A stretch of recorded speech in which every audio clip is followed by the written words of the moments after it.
Good morning, PAX. Welcome to the PAX Arena. This is the pre-show on day number 1. It's a special little segment so that we can all get through those lines that we dread so much while giving you the content you need to get into the facility. My name is Fickle. I'm your host this morning, and I'm joined with the world-renowned 5-time Stream Stars champion, Abdullah Smash. How are you doing this morning, sir? Hey, I'm doing very well. It's a pleasure to be here. I'm so excited to be back into the convention scene. This is amazing.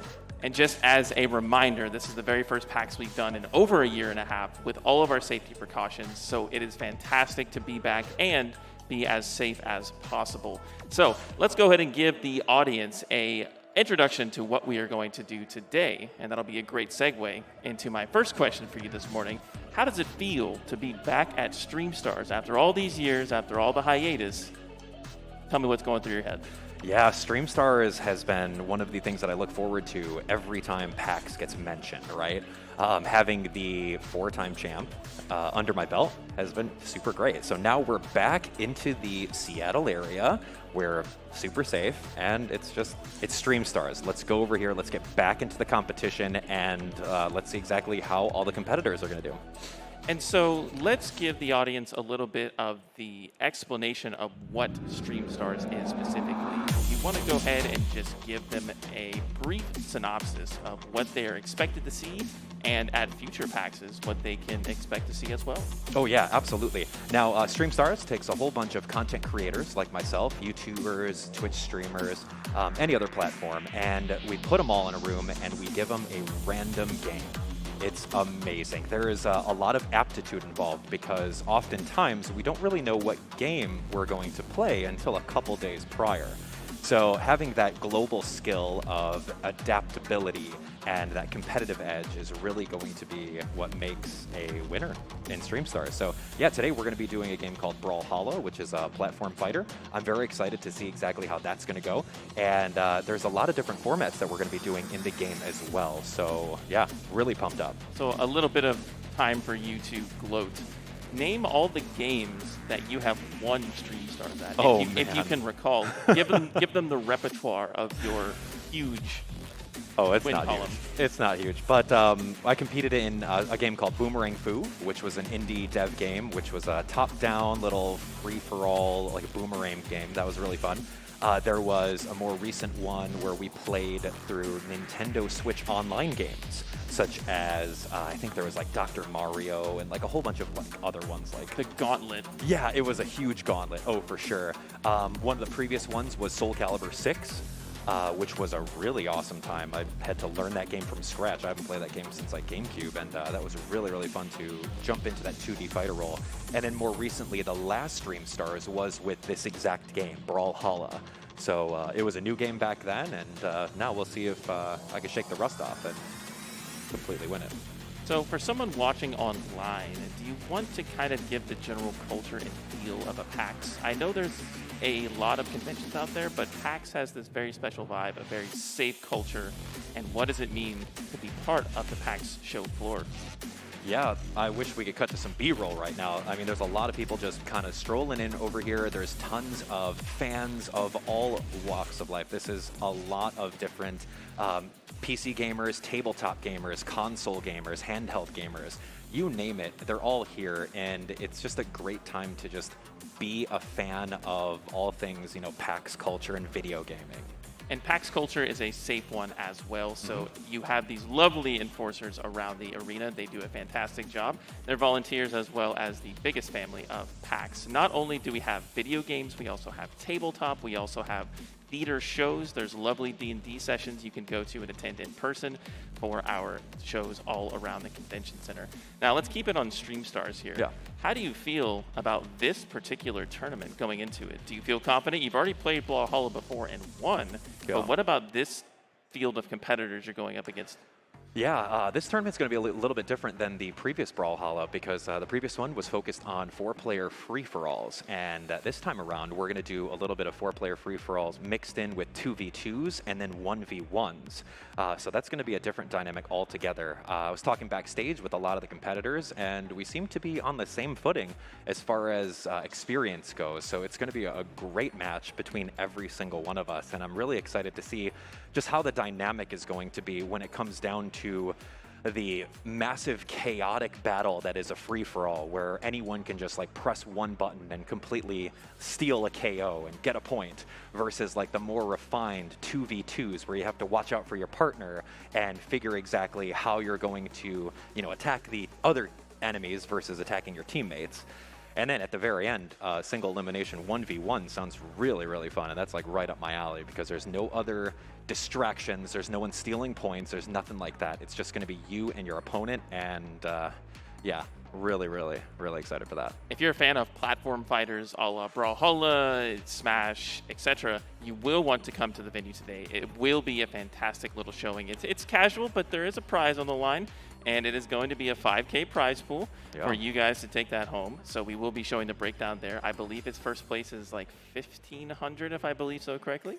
And that is just to be invited to play. Actually, you do still get a prize if you're 8th, because this is more of just an influencer battle, right? We're here for the vibes. We're here for the fun. It's mostly just supposed to be tons of fun. But we do have some more competitive events coming up later in the day. Let's actually check out that prize pool for Stream Stars as we see here on the screen. So it's going to be first place, $1,500, going all the way down to 8th, which is $100. That's still a nice dinner out for you on the Seattle town. So even if you show up and you stock yourself down, you will still be walking away with a prize. So thanks to all of our competitors for showing up. I'd like to talk a little bit about the other shows we have coming up later in the week and today. Now, this doesn't particularly involve Stream Stars, but we do have 2 other games to be showing here on the PAX Arena stage. We have our $10,000 Guilty Gear Strive Open for Almost Pro. That's right, 10K. We are on PCs. We are on high-quality monitors. It is going to be a fantastic show for the FGC, and I'm really excited to show about that. Have you played much Guilty Gear before? I have not, but I've seen a lot of gameplay on YouTube, and it is very, very high paced, and it just looks amazing. Just all the super moves and flashy specials looks really, really cool. So I'm excited to see who's going to be a button masher and who actually knows how to play the game and string combos together and all that stuff. Well, I was actually talking to him before this, and I was saying that you should go and compete as a world-renowned champion. I think if you were given 2 days to practice there, you could actually maybe take a game off some of our competitors. Let's take a look at the format here for the Brawlhalla event. So it's going to be points are earned by KOing opponents. Each KO is worth 1 point. Pretty simple rules there, but we will be going through a couple of different team formats, such as 2v2. So you will have to kind of be playing with your teammate, but also maybe kill secured or, you know, knockout secured for your opponent, right? It all is based on points. So we want to make sure we have that going into it. The other game that we have at the very, very end of the broadcast is going to be Valorant. It is also going to be a 10K Open sponsored by Spin Collegiate, and they will be looking for the best collegiate Valorant players in the area to come vie for the prize of $10,000. That is a 5v5 tactical shooter by Riot Games. And it will be amazing to see what these players can do on LAN, because it has been a completely online global environment for Valorant in recent history. And we really want to see what these players can do on a LAN setting. Have you played Valorant before? I have not, actually, but I've seen a little bit of gameplay on YouTube, and it seems pretty fun. How about yourself? It's one of the games I play regularly. I'm a big Sova main. Oh, there we go. And that is a character that I content, and you might have seen it if you're in the scene, but this is not a promotion for myself. We are doing PAX Arena here today. So. That's right. So I mean, what's stopping you from jumping in and destroying everyone with your main? 1, I'm not in college. 2, I'm working the show. I think that would be a huge no-no from the production side. I wish I could. I actually wish I could play in the Guilty Gear tournament as well. I know I'm going to be getting some casuals in over there with my hitbox, so I brought it with me. So I'm hoping to get at least a couple of games with the competitors in the meantime. So closing questions here, and let's spend a lot of time on this one. As a content creator, right? You know, you've been working on your YouTube, you've been working on your live streams. You know, actually, kind of a funny anecdote. I was scrolling through my TV on the YouTube app, and my fiance saw Abdullah Smash, and she was like, "Oh, do you ever watch that guy?" And I was like, "Watch that guy? I know that guy." And she's like, "What? You've met him before?" And I was like, "Yeah, I've admin for him before on several Stream Stars. He's a complete professional." So we actually do watch some of your videos at home. That's and so awesome. I want to give you the floor to talk about what it takes to start as a content creator in these online times and how to build your brand and basically where to start. I think that's the biggest question we get from a lot of newbie, would-be content creators. Where do you start? How do you make your content? And what's the starting ground? Yeah, starting ground with content creation is really hard because everyone wants to do it, right? It's the ideal work-at-home job. So everyone can actually purchase a computer, a laptop, capture card, all the equipment, right? So what do you do that's going to make you stand out from everyone else, right? Focusing on a passion that you really, really enjoy would be the best starting grounds. Take, for example, a specific game that you like. It's a better option if you play a game that's a little bit more popular right now, like something that's brand new, and then you just really drive it home. You find ways that set yourself apart from everyone else, be it tips and tricks tutorials, be it walkthroughs, just genuinely being yourself while you do it. So it's a really hard space to get into, honestly, because everyone's trying to do it. So you just have to find a way of breaking away and breaking that mold in order to be yourself and be unique so that people gravitate towards the content. And speaking of being unique, what would you say about your channel that is the most unique aspect of your brand? Like what draws people into the Abdallah Smash show? Yeah. Everything that I do is all family friendly. So I know that there is a huge audience of parents out there that, want their kids to watch YouTube, but they may not be a little bit of trusting about some adult content that may show up or swearing, etc. So I just make sure that everything that I do is, 100% family friendly and people are all enjoying it. So, yeah. Well, that's amazing. Do you have any final questions or any shout outs for the rest of the PAX while you have them on the floor for your brand and the rest of Brawlhalla? What are your thoughts coming into this particular tournament? This is your time to talk smack against the other competitors because we're almost to showtime and we're about to draw seeds. Yeah. But it's yours.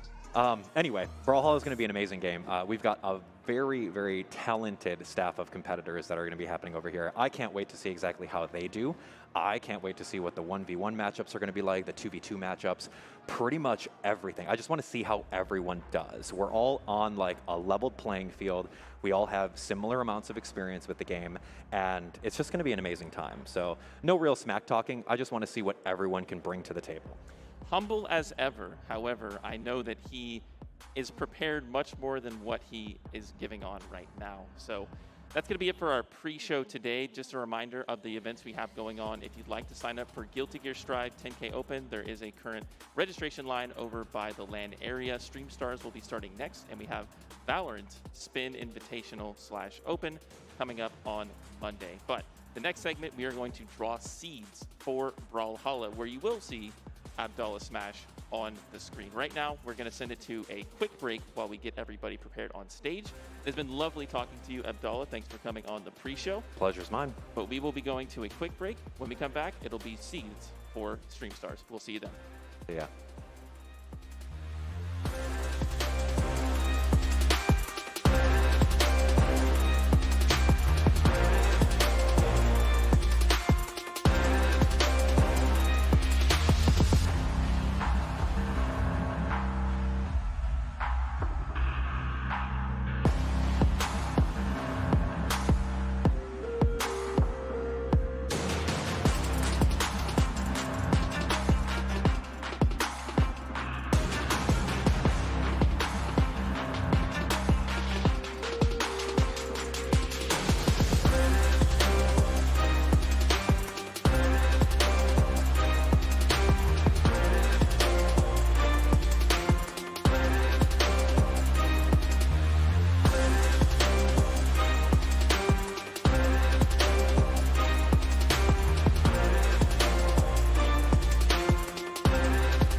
Hello, everyone. Welcome. Hi. Welcome to the PAX Arena. I got a real hi. Thank you so much. Welcome to PAX Arena here at PAX West 2021. A sentence I'm actually super happy to say. Hi, everyone at home. How's it going? Hi, everyone in the stands.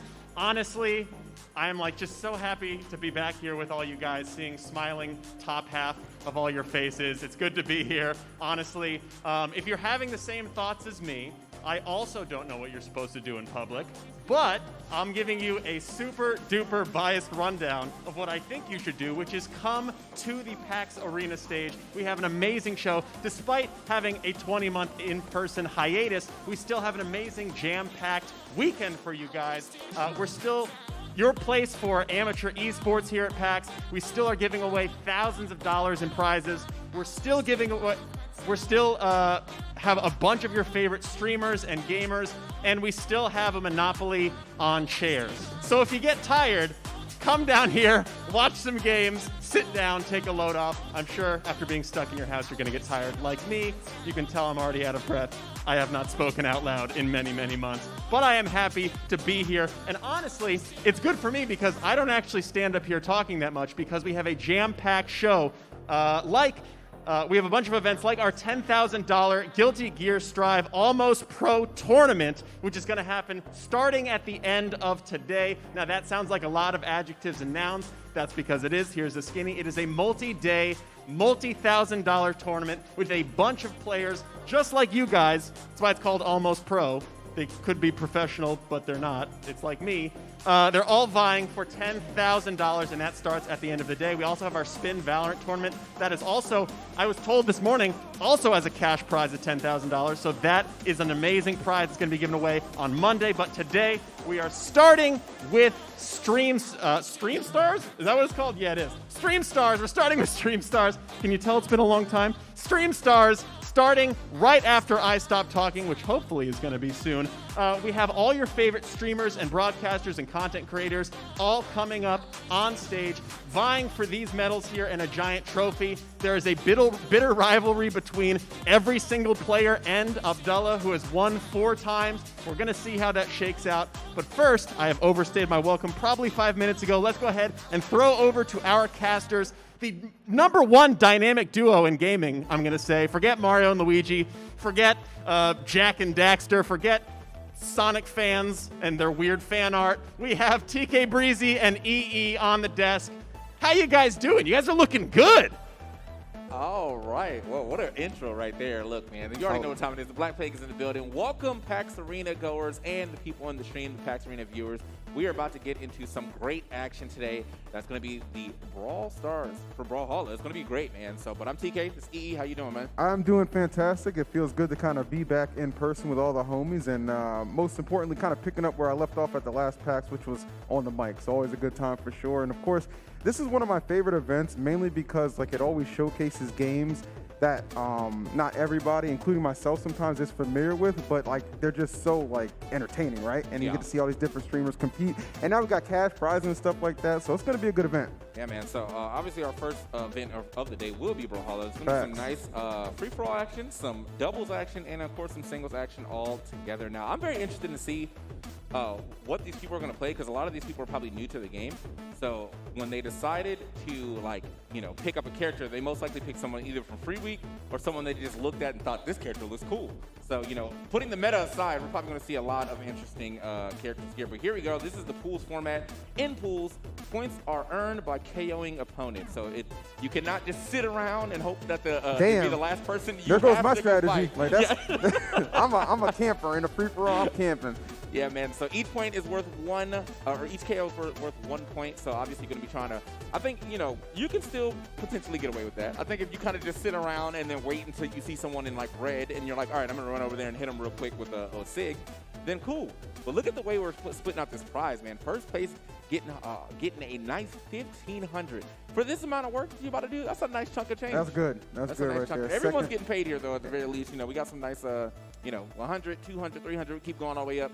But, of course, you're going to be looking for that first place spot, trying to get that 1,500. Although second and third, and fourth, very respectable. Honestly, just getting paid for your time is really all it comes down to, you know what I'm saying? And then just being able to get that first place as well as just the bragging rights that goes with it as well. That's what it really comes down to. All right. So yeah, man, this is the total prize pool equaling 5,000. That's gonna be that's a nice total chunk of change, and that's not even the only chunk of change we're giving away. Obviously, we have Guilty Gear coming up after this, so even more chances for people to be making that money. The almost pro tag is actually destroying me though. I like that a lot, actually. Like, you know, I would kind of be in the almost amateur category for a lot of these games, but you know, we give people their shine here. You know what I'm saying? Yeah. And actually, the cool thing about what we have coming up here for Stream Stars is the fact that I recognize a lot of these streamers, including Abdallah, who's won like 5 of these things. Yeah, yeah. So he was saying he was feeling pretty confident as well. So, but we know, you know, Mac and Cheese, Failboat, a lot of the homies are back there that we just know in general. So really interested to see how they're going to perform. Yeah, no, Mac and Cheese is definitely the best. She said she was nervous. I was like, don't be nervous. Don't be nervous, girl. Don't be nervous. Ain't nothing to be nervous about. You know what I'm saying? It's supposed to be a pretty fun event as well. My glasses are fogging all the way up, but hey, Mine man, too. happens. This honestly, like the whole mask era, has made me consider contacts. You know, it's been a couple years since I've worn contacts, but yeah, this mask era might be the wave. You know, all you people out there that do not have to wear glasses to see, y'all are lucky in this mask era, because like you got to wear your mask a certain way. You know, it's just if it's not over the line, it's just all fogged up, man. It's just all fogged up. And no lies being told, but they are setting up. We're gonna get started here any moment. Honestly, like when I mentioned Abdallah and how he's won like 5 of these competitions, anytime I see him competing in an event like this, it kind of just makes me think like, who is gonna be the threat to potentially knock him off his throne? Because he just stacks these things up like candy.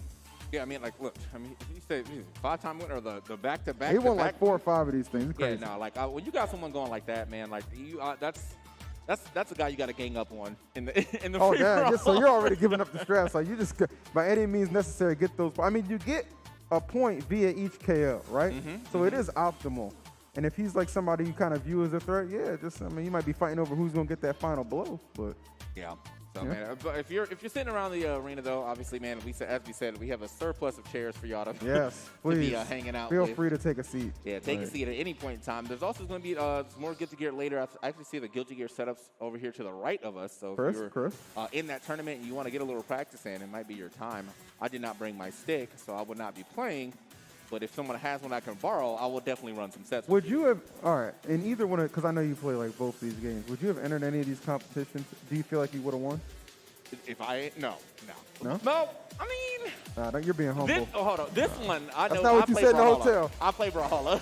I play Brawlhalla, so it'd be a little different. But like for Guilty Gear, I don't know. They're almost pros. Hey, what up, Shout crowd? out to the crowd, though. Thank you, guys. Thank you, guys. Homies? Call your friends. Tell them to come sit over here. Make it look good for us. There you go. Pull up. Yeah, let's just. I mean, it's just nice to be back, like in an in-person event. And I'm glad everything's being kind of conducted in like a safe manner, keeping people good, and you know we can just congregate and gather again. You know what I'm saying? Like, because this is kind of what I got into gaming for. You know, be able to hang out with the homies, meet people, and see these cool competitions. And it just so happens I get lucky enough to be on the mic for a lot of them. So. Yeah. Works out nice. I mean, hey, look, I mean, you've been PAX Arena guy for a while. I mean, I did a couple myself. But like, I feel like you are PAX Arena right now, man. You know, I like to get a couple people. Oh, you're back again. Yeah. You're back again. You know what I'm saying? I'm like, all right, thanks. You know, I'll come back every year if they have me. So.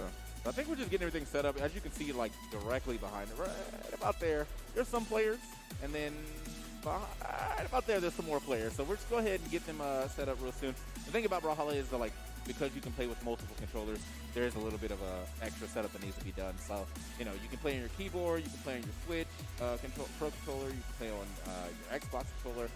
I've been currently playing on my PS5 controller lately. That's been pretty nice. So yeah, I like that. All kind of things you can play on right now. That's I like that. Just work the camera. There we go. Work the camera. He had a Team Squad jersey on a minute ago. Yeah, I think he said Bugs on the back.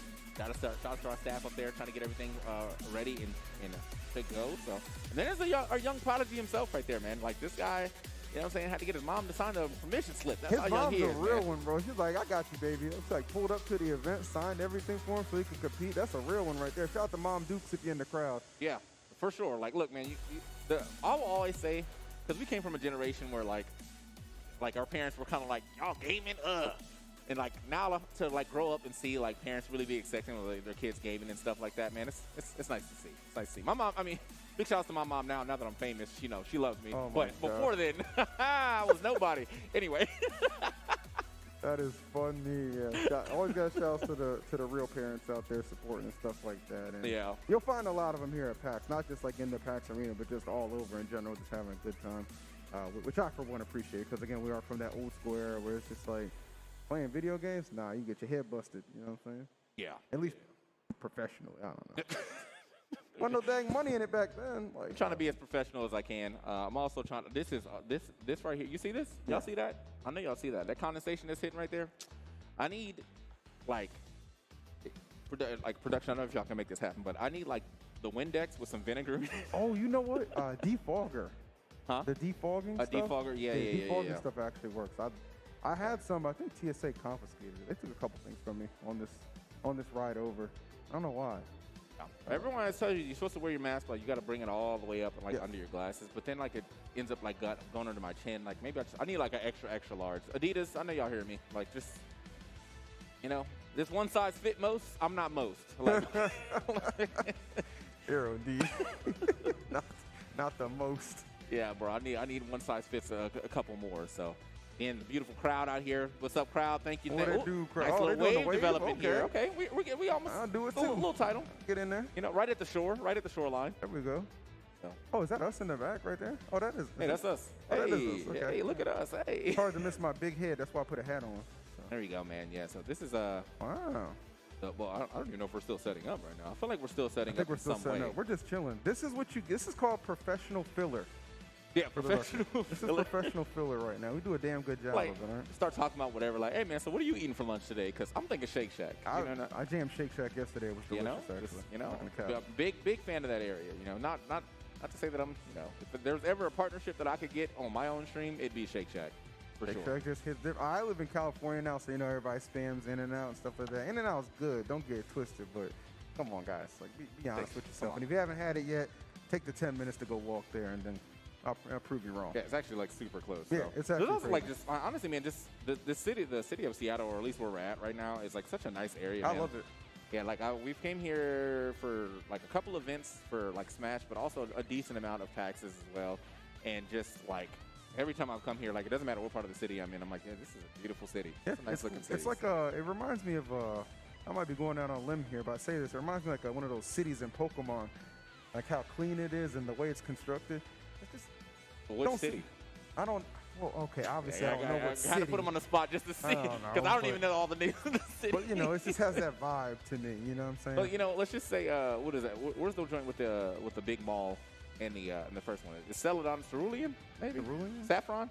Oh, maybe it's Saffron. Yeah, Saffron was pretty advanced. I think so. And then that one where Erica was. What was that? Yeah, that's Saffron. No, that's no, Sabrina. that's not. No, Celadon. That's Celadon? I don't remember where she's at now. Where's Sabrina? No, Sabrina was Saffron. Sabrina Saffron. And Erica was. My age is showing, by the way. Like that's because I can't even remember these things. Well, anymore, I'm a Gen 1er, so anything else doesn't count to me. Oh, okay. I forgot. Yeah, he doesn't care about anything else but Gen 1, even though you did play Sword and Shield. Well, yeah, I'm still gonna play the games just so I can tell you how they're not better than Gen 1. Yeah, he did run you ran a pretty Gen 1 team. I think the only thing you didn't have was a Alolan Ninetales. Was that the only thing that you had? I might have ran a smear campaign against any other Pokemon game. That's okay, bro. All right, so yeah, we're getting everything set up. Speaking of, if you are actually a player of Brawlhalla's, if you will, or if you indeed like this game more than just the casual aspect, they definitely just started a new season. So there's new skins in the store and stuff. I think this one's kind of like college based, which is pretty cool. I'm gonna have to get back in there and see if any of my skins or any of my characters have their skins on. I play mostly like Jala. She's the main, but Cassidy's up there as well. And if they got some good skins, then of course I got to get them. I think skins are just a big selling point in general.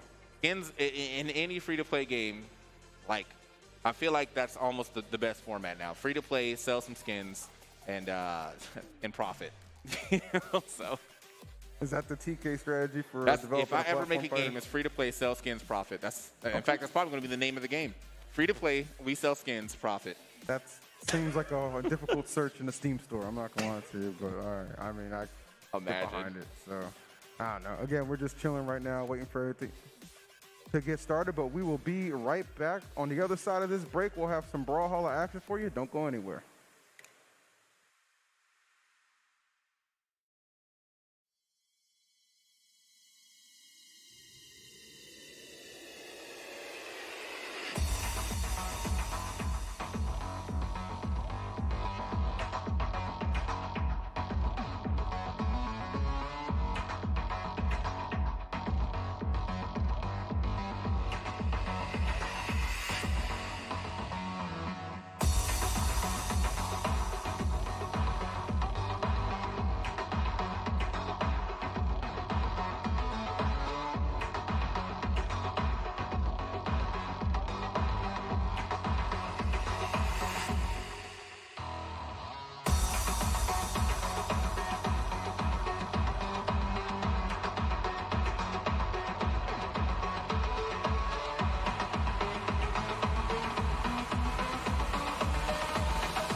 right, and welcome back, guys, to PAX Arena.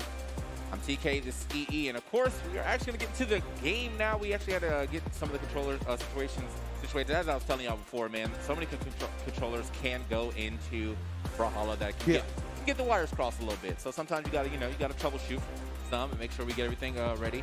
But I do have the Stream Stars format in front of me, so we can talk about that real quick. Each person plays in 3 best-of-1 free-for-all matches. Points are awarded for placement in each best-of-1.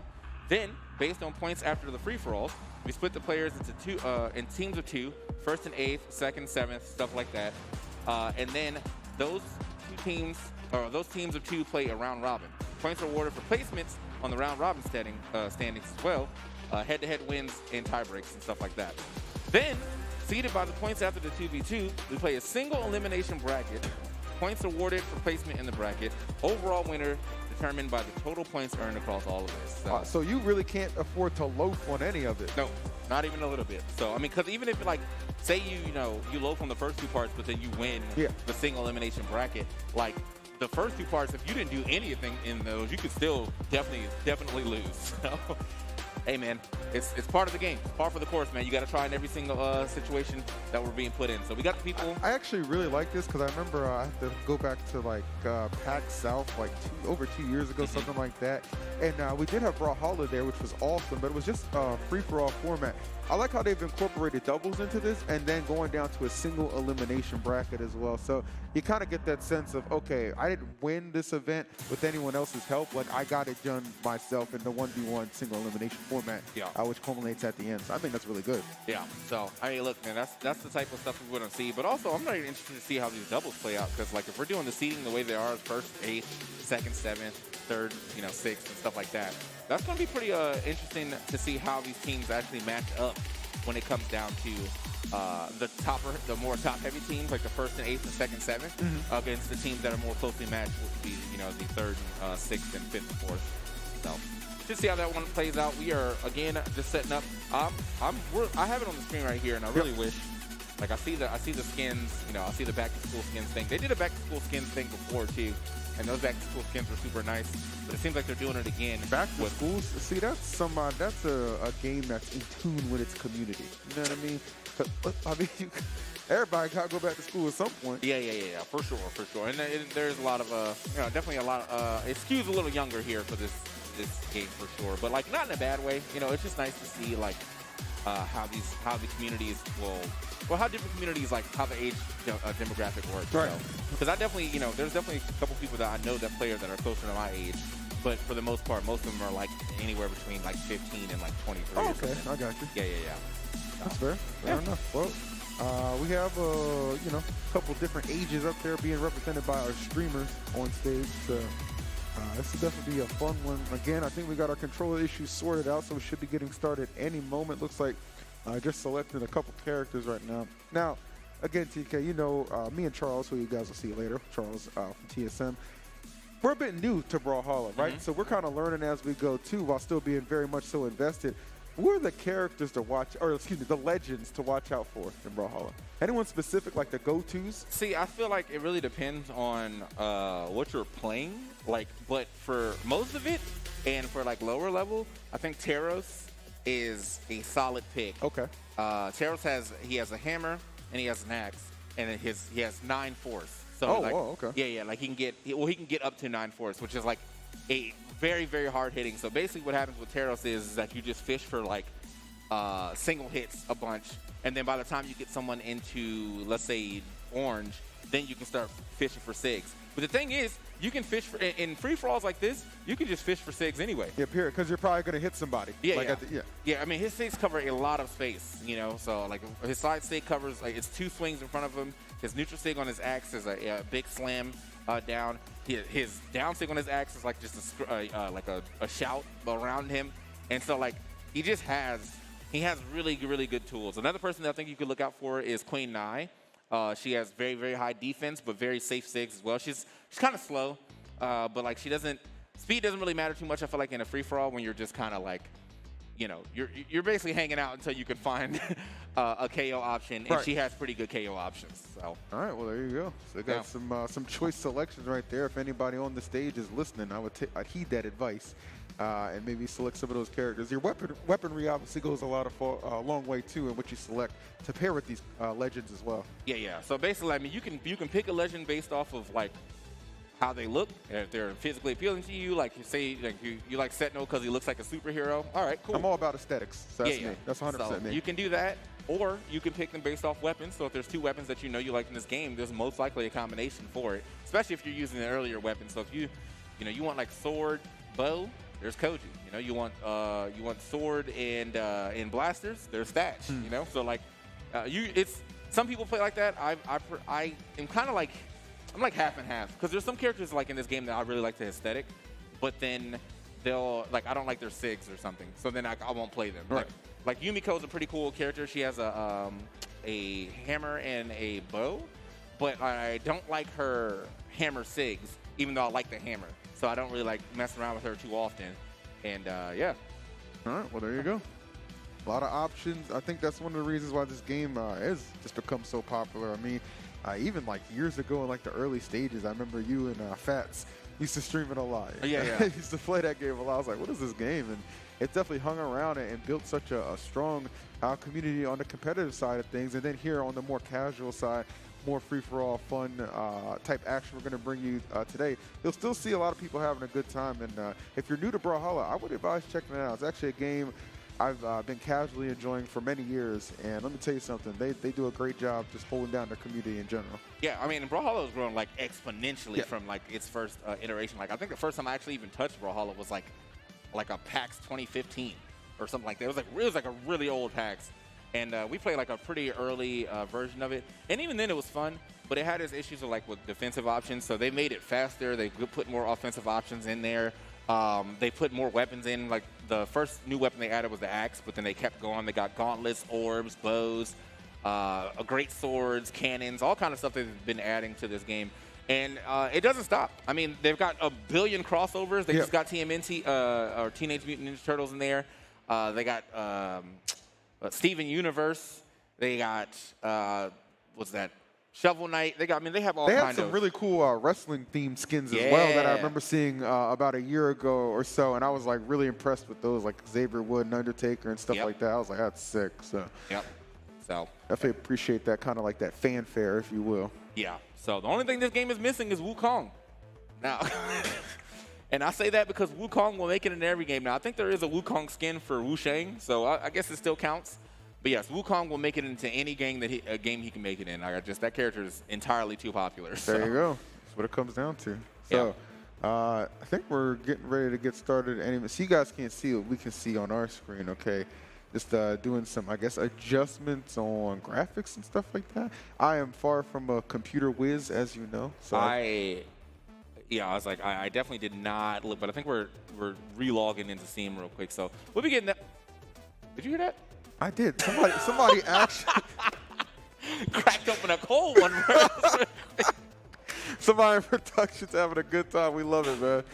Shout out to our production team holding it down, bringing us out here again to once again be together and do what we all love, man, which is just some good gaming, which I promise you is coming any minute. It's got it on my screen. They're logging into Steam right now. And there's that nod to the back-to-school event you were talking about. Yeah, man. So they got the little apple next to the skin. Apple a day keeps the doctor away. But also, back in the day, for you younger kids, giving your teacher an apple was a sign of affection for us younger kids when we were younger. Oh, yeah. No, you're right. You're right. Okay, I'm not lost. I'm not lost on this. No. You're right. That was like a sign of respect, I guess you could say. You know what I'm saying? Appreciation. Give your teacher an apple.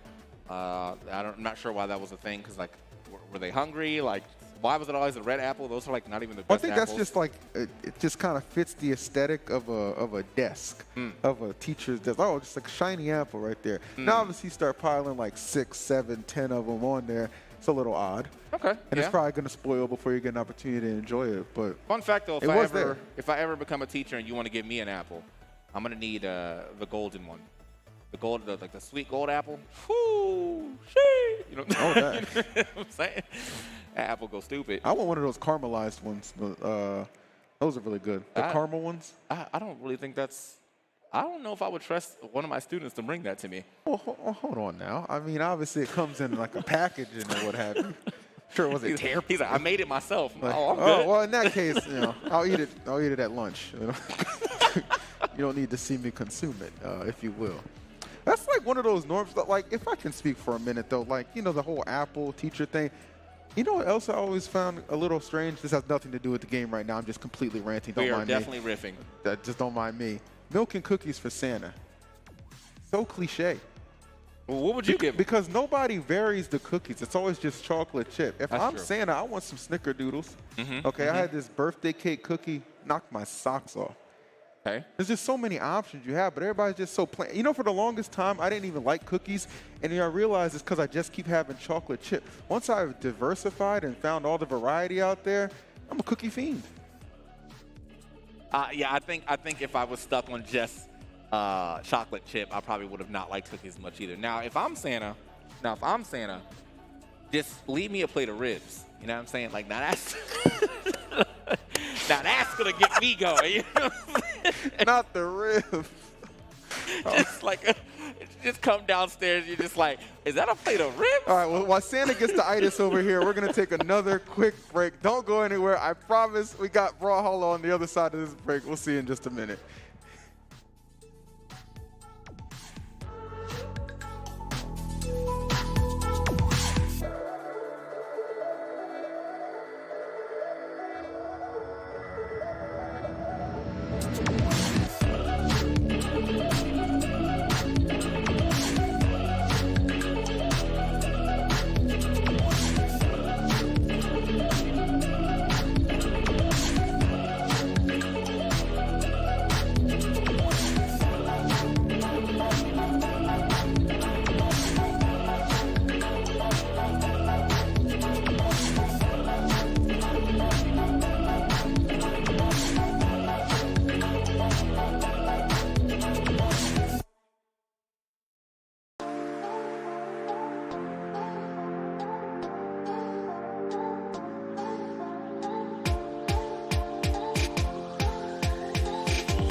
All right, you already know we are back at it again, PAX Arena. We've been teasing it for the longest time, but Stream Stars is ready to get started. I see the screen is loaded up, the characters have been selected, the players are ready to get into the action.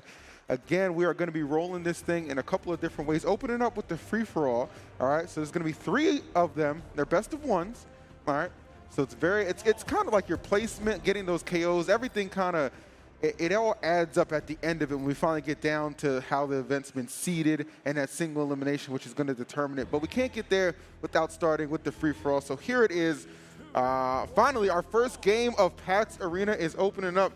And TK, just right off the bat, how do we tell, like, who doesn't know what the heck is going on? All right, so honestly, I feel like it's going to be by the amount of probably ground pounds you're going to see. Okay. But he's going for him. He's going big for him right now. You see this guy at the Lance.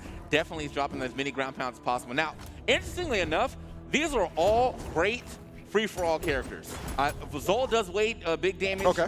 Orion has some of the most annoying SIGs in the game. Teros is also super strong. Unfortunately, that's going to be a drop here for Wu Shang, who also has pretty good SIGs, but as far as the power on the screen, I think he's probably the weakest. Really? Okay. So, like, yeah, let's go ahead and see how this one plays out, man. That was a early KO. For everything early drop. I've seen from Brawlhalla, very generous in the recovery aspect. I think that's pretty fair to say, especially when you incorporate the fact you can wall clink for like ever in this game. Yeah. So, like, eventually you do have to get back onto the stage, but for the most part, man, it is a very long time that you can just kind of hang out on the wall. There he is, and he's actually doing some gravity cancel neutral SIG right there. That's so we got some advanced techniques leaking up in here. Yeah. So I think the thing that might catch a lot of people off guard is the fact everybody might have been kind of billed as like a bit of a novice or amateur. Right. But there's a couple people that's like, oh, we got some prize money on the line. They've been in the lab for a couple hours. Yeah, man. No, when you put some prize money on any game, I'm pretty sure I'm gonna open it up at least once before I get here. You know. So you can see that this is exactly what I was talking about with Terra. So look how much space he covers every time he drops a SIG, man. Especially with the axe, he's gonna go ahead and trade it out for the hammer here. But if he would have decided to keep that axe scooped, brought him away from that, unfortunately didn't get him into the pit. And this is another dangerous thing about this stage in particular, is the pit. Like, if you end up getting hit or thrown like that through the pit, that could be it. The ground pound, he just got pulled up on him real quick. I'm saying split that noggin up. All right, so great, actually a great start for whoever this Teros is right now. I don't have the name, so I was thinking maybe it's the first person. Right, maybe. But he's popping off. That's all I know right now. He's got 3 points to his name. Now, here on the other side of things, I'm looking at this Zol, and Zol is also a powerhouse, but just has to find one of these strong hits like that, and that's going to be another KO. It's funny that Teros is actually one of the characters that you mentioned before we even got this thing started. Like, he's somebody you need to kind of watch out, especially in a free-for-all format like that, and not disappointing at all. All right, man. So I'm not sure. Oh, these are stocks. Okay, I'm tripping. Okay, the whole time I thought this was like how many points he got. No, this is stock. So he just lost his first stock right there. So we got 2, well, Teros is super healthy. We have 2 hurt people on the screen within this Wu Shang and this Zol. But Zol's now trying to kind of strike back. Now, this is the thing about Zol, man. Like, he does have, we living? All right, he's out.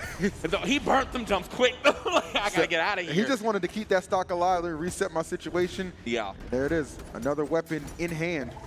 Now that he's got the cannon, oh, never mind. Well, he had it. Yeah, I was going to say, now that he has a cannon, like, he could have went for a bunch of down SIGs. That covers a lot of area, but, well, he'll have to do that next game if he decides to stay with the Zol. Not the greatest start there, but look who's still surviving. It is Teros himself, scooped up. Good damage right there. Now, we've had our fair share of free-for-alls. Yeah. At this point in time, the Orion and the Wu Shang should be colluding to get these stocks off. I was gonna say, like, you should probably like kind of look up to that top right and realize like it's time to form an alliance. Yeah, man. Like, would you like to form an alliance? Yes, I would, very much so. Like, but I don't know. Maybe Teros is too strong, and that's gonna be a big. Honestly, he covered like almost the entirety of that platform with that side SIG. So, Now we're just running. Yeah, like, we're not even fighting. We're just running. Let me get the hell out of here.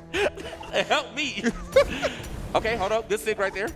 All right, now, actually getting some pretty decent damage here onto Teros. Could definitely take the stock with a wait. Oh, he lost all of his jumps before he hit that little triangle in the middle. So, yeah. Oh my God. Look at the point spread here. My goodness, 6 KOs. 6 KOs on the Teros. Now, on the other side of things, whoever got third got 3 KOs too. So I think, and if I recall correctly, we're going off KOs. So that's even if you didn't, get to the end, you still got some good KOs in there, some good points. Now the 6 KOs from Teros though, that was kind of expected. That man was all over the place.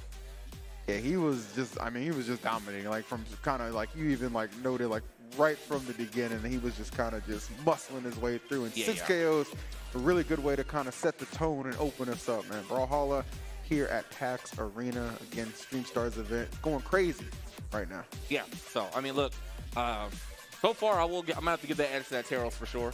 If we see that gameplay in some of these upcoming matches, I could see him pulling pretty far ahead really early into, into our bracket or into our standings.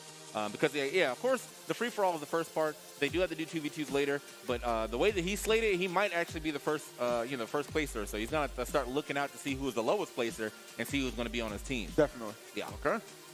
All right, so it looks like we're going to take a moment before we queue. I don't know if they're allowed. Now, that's the thing.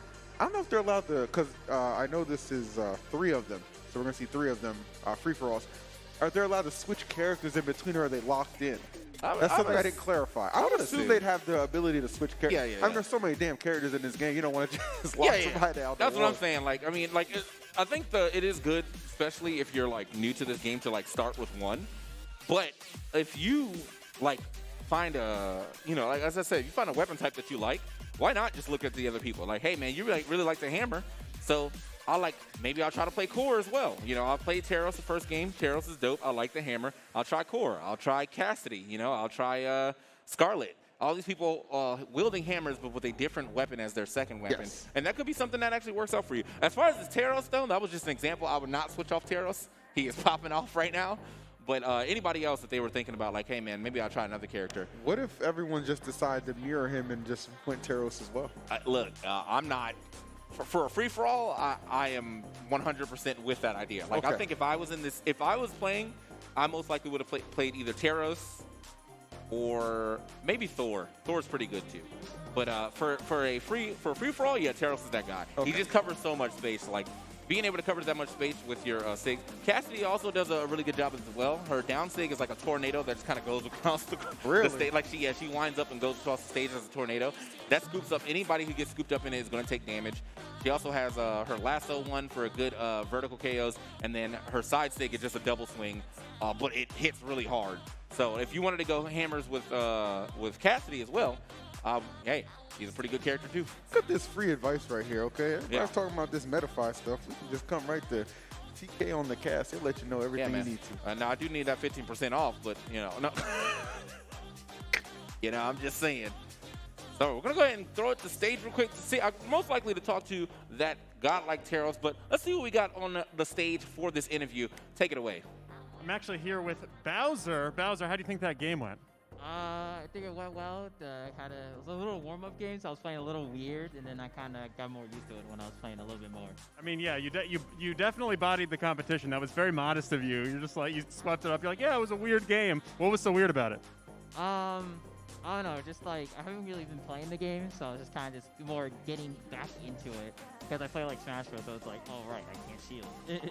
So you also you might as well saying you were sleeping during the first half of it. You haven't played the game in a while. You were knocking the rust off, and you still won.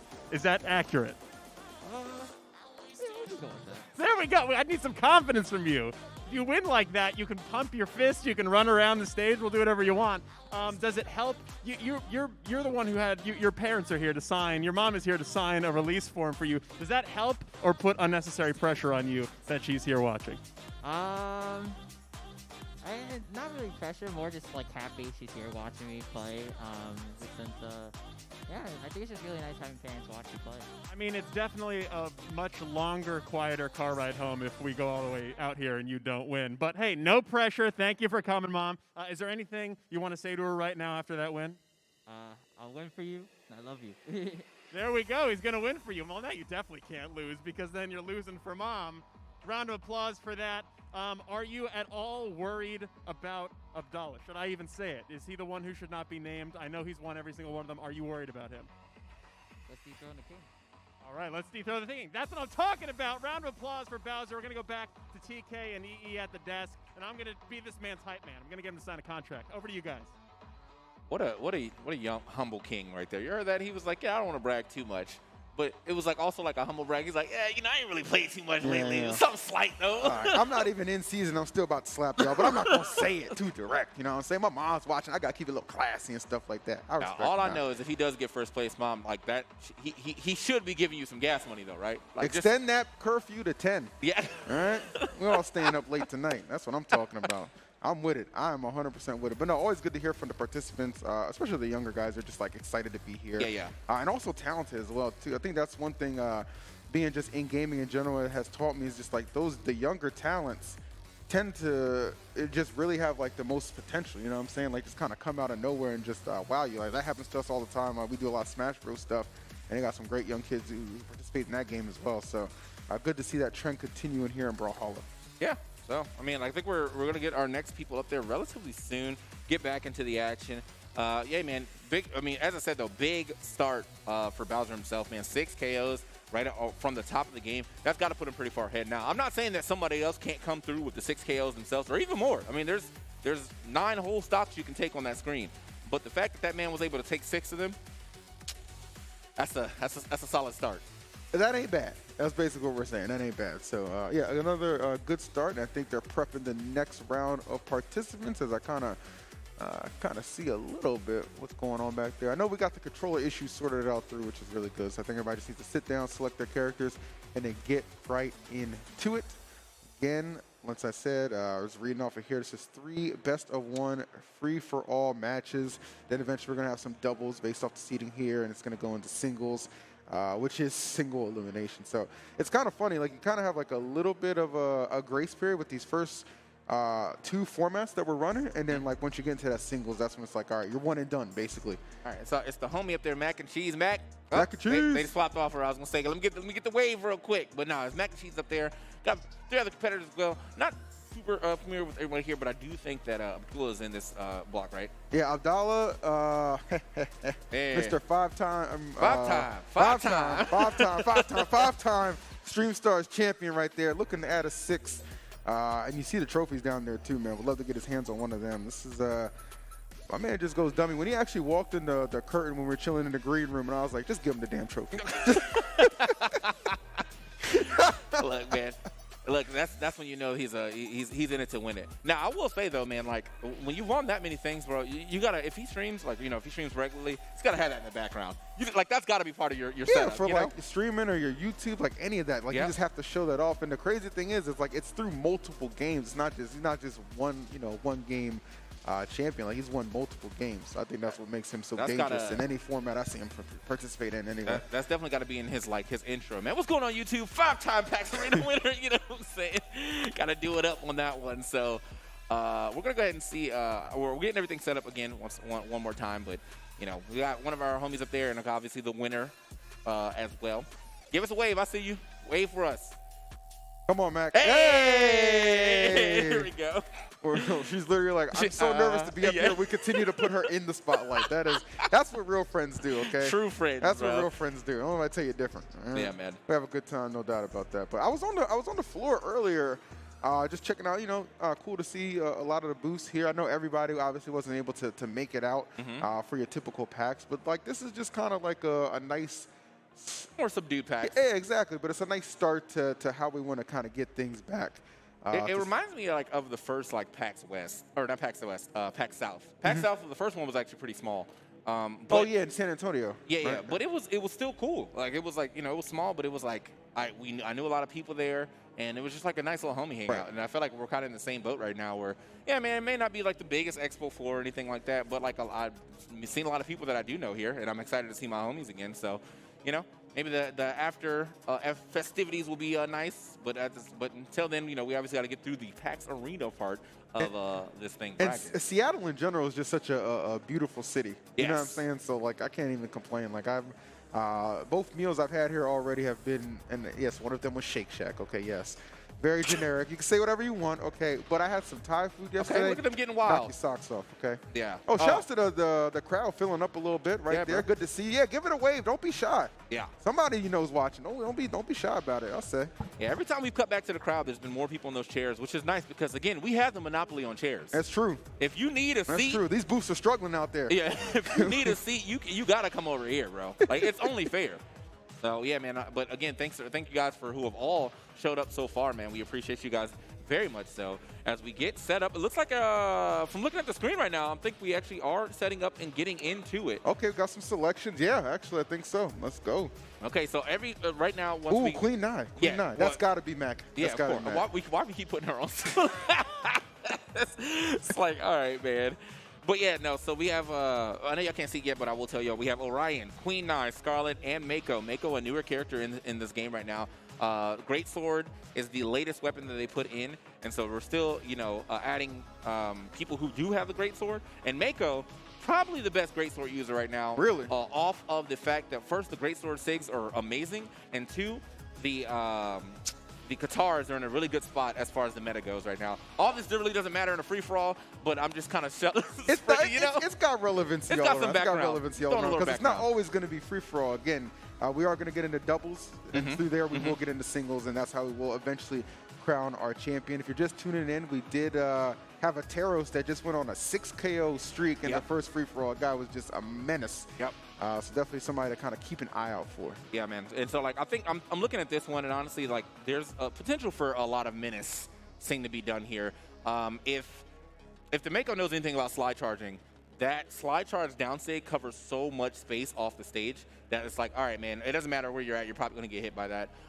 Queen Nai has really good SIGs that she can just throw out randomly for free. Yeah. Her neutral SIG on the Katars is like, she turns like a big phoenix, but going up, you are invincible. So it's a really good anti-air. Oh, you can't hit him. Yeah. Well, yeah. I mean, well, yeah.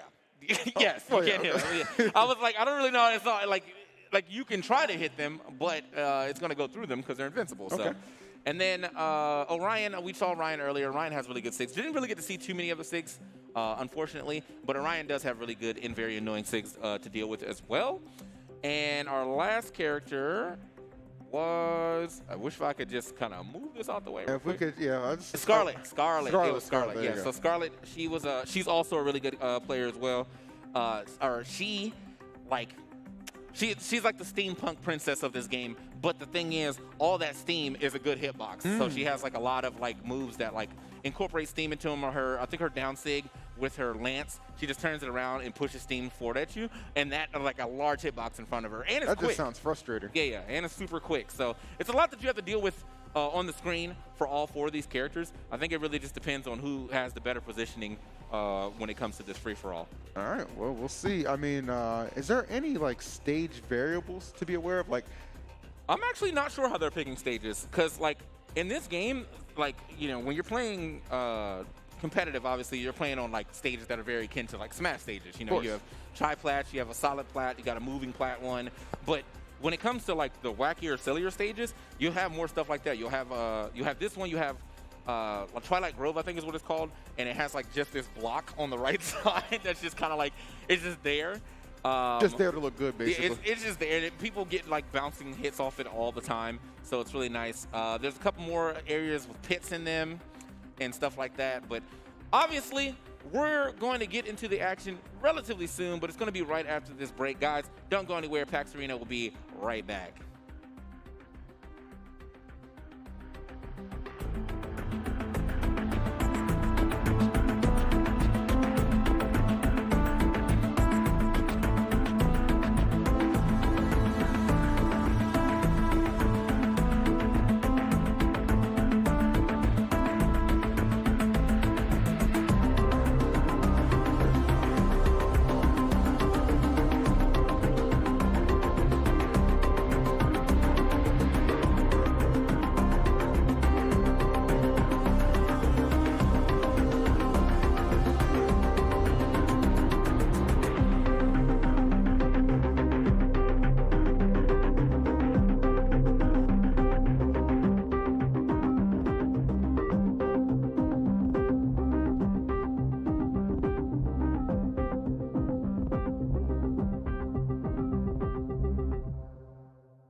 right, guys, welcome back again to PAX Arena. We are going to get right back into the action. I'm TK Breeze EE. Thanks for having us one more time, and thanks for watching. If you're watching from the stream, or if you're watching in the stand, or just out there in the arena itself, which, as I said, if you have not already taken a seat, we have several seats for you here. Yes. So, Again, this is the place to come if you need a seat, you need to relax, and you want to see some good gameplay. Well, look no further, because here we are. We have our second free-for-all kicking off right now. Again, Stream Stars Brawlhalla Edition. Back at it again. So this one I'm very much so invested in. I mean, we got... This is the stage I was talking about, Exactly. We got our homie Mac and Cheese. We got Abdallah, again, a multiple-time winner of these Stream Star events. So just like a lot of cool people to keep an eye out for. Yeah. So now notice where he's standing right here. Now this could be a great strat if it wasn't about trying to get these KOs. You but need he's KOs big for chilling. points. Yes. He is definitely big. Oh, that's going to be the first stock off of that Scarlet, though, unfortunately. I did not see who got that KO, or if she just kind of fell herself. I kind of think Scarlet KO'd herself. Okay. All right. Well, you know what happens. We all got to warm it up. We all got to warm it up. There's still play, this is a stocked type of game. Still got plenty to work with. Come on, wall cling, nice. Got that wall cling. Oh, but still getting smacked off. Scarlet putting in some work now. Yeah, now I feel like this is the type of stage, so like basically hitting anyone to the right side can usually end up being an instant KO, because they'll just bounce off that's that move I was talking about that has the invincibility. But they'll just bounce off the side. So if anything, I definitely like the idea of what Mac and Cheese is doing there, just swinging all those six to try to get someone off the side here. But unfortunately, that's going to be the first stock gone here. But look at this Orion, though, circle camping like a true platform player. I think I already know who's piloting him, by the way. Okay, I got a little bit of a feeling. Right. So that's going to be a stock off the Mako here. But Orion, yeah, look at that, just big chilling. Absolutely. Now, the thing is, though, again, sir, you need to get some KOs. Like, it's going to be fine if you end up living this entire time, but you do need to get some KOs in this format. That's going to be another Scarlet gone. She's just out of the game. Oh, my goodness. Scarlet is kind of obliterated. I knew it was going to be a little bit of a rough start when they KO'd themselves at the start of things. So that's, that kind of a little bit of telling. But Orion kind of getting more so into the fray now. Maybe he was just trying to wait till he got down to lesser people and then swoop in and try and clean up some of these stocks. Yeah, well, that's definitely the idea that he had. And now it looks like Mac and Cheese is now electing to take the same strategy. I'm big chilling here on the side.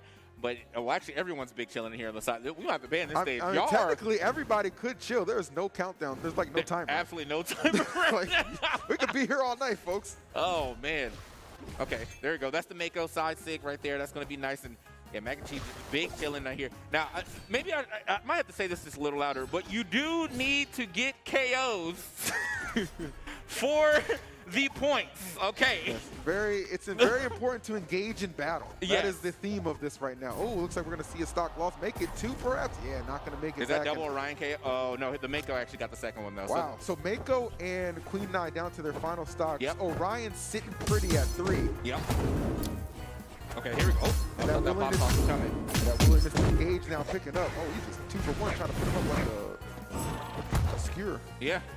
And so this is right here. I feel like we can definitely get another KO, especially on this Orion. He is hurt. Oh, okay. Queen Nai. We call her Queen Nai Never Die because she has one of the highest defenses in the game. So I like that a lot. Yeah. So this it's going to be a little bit, but like, hey, that's a stock right there for Mac and Cheese, and also maybe a second stock. Oh, that's going to be good for the points for sure. No doubt. Great for the points. And now I'm not sure if she's going to be able to get another stock here off of most likely Abdallah, but hey, she's still got 2 points, and that's going to look good for her standings at the very least. Starting off as we get a little further into this second match. I want to agree with you. She definitely have the 2 points. I'm not willing to say she can't get the third, though, man. I mean, she's scrapping right now. Just trying to come in from above, but Abdallah doing a good job just being defensive, and then he can switch into that offensive stance and tries to chuck that. Oh, no! Oh, the star. Kind of let that one go for free, but it's okay. It's okay. Okay, but she tied for the points right there. Did you see it? She had 3 kills, and so did Abdallah. So there you go. Like, well, now, I'm telling you, it was just because of the fact that he was chilling earlier off. Like, I feel as though if he actually was in the fray, probably would have came off with like a good 4 or 5. But yeah, he was big vibing at the beginning of that game before he decided, maybe it's time to jump in. Maybe it's time to go a little crazy.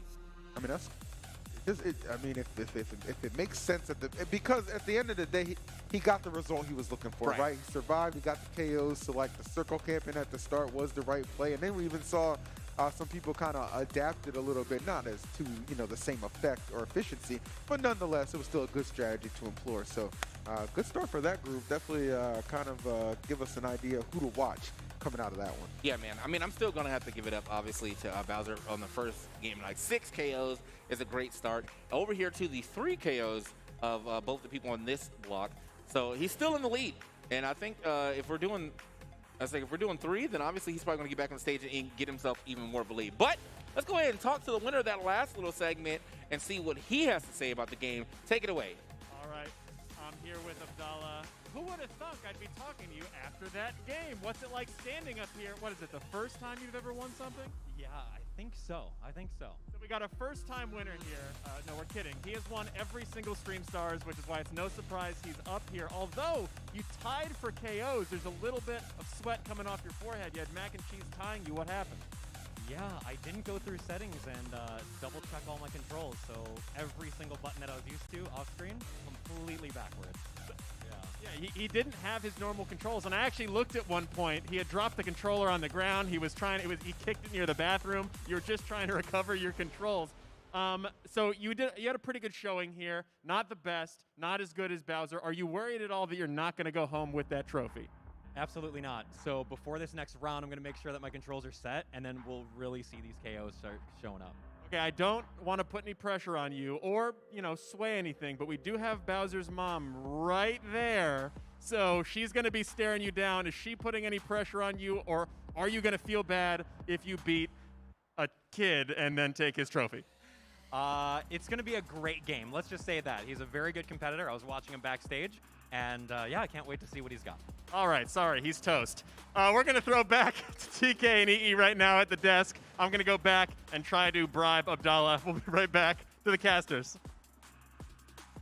All right, man, so we are back once again, PAX Arena. Now, thing is, we actually do have to refresh you guys on the format that we're doing here. I originally thought it was going to be about the KOs, but the placement does matter. The placement does matter. So Abdallah, even though he did tie with Mac and Cheese, he got first place, so he's going to go ahead and win that. So you got the points based on placements per games in the free-for-all, and then it's points based on placement in the round robin as well, and then the single elimination points based for overall placement. I'd like to speak on that, if I can speak freely. It should have been KOs. It should have been KOs. KOs. I really like the idea of KOs because it was forcing the fights. It was definitely forcing the fights. Get them in the fray. Y'all need to play like it is for KOs, though, okay? I mean, I understand, yeah, you gotta get the place, man. Camp it up a little bit. No, get in the fray. Get aggressive. And just start swinging. You got weapons for a reason, okay? Yeah. It's a fighting game, all right? There's a camping simulator somewhere, but it ain't here. It ain't on PAX Arena. I will say, though, I understand why Abdallah was playing the way he was, and after he explained himself. And his controller wasn't working. If my controller not working, if I got to really think about every hit I'm doing, then yeah, I'll probably be hanging out too. You know what I mean? I'm just chilling. In the fray, like if you're in the fray and you end up hitting the wrong button at the wrong time, that could definitely end up getting being your stock. So that's gonna be the first two of our best of one free for alls. Should have some more players coming up there relatively soon to go ahead and get into even more free for alls. I see Max Cheese back up there as well. I can't really see who's behind you, bro. Oh, let me. Bowser's up there. Oh. Okay, see him. Is it Bowser or Owser? Because I saw he spelled it with an O. I thought it was Owser. It starts with an 8. Does with it? a B. Oh, really? Oh, Yeah, I must have. Okay, I must have mistook the 8 for a 0. Now we're gonna call him 8 Owser. Well, I thought Owser actually sounded kind of tough because Bowser just meant to pummel people, right? Yeah. So.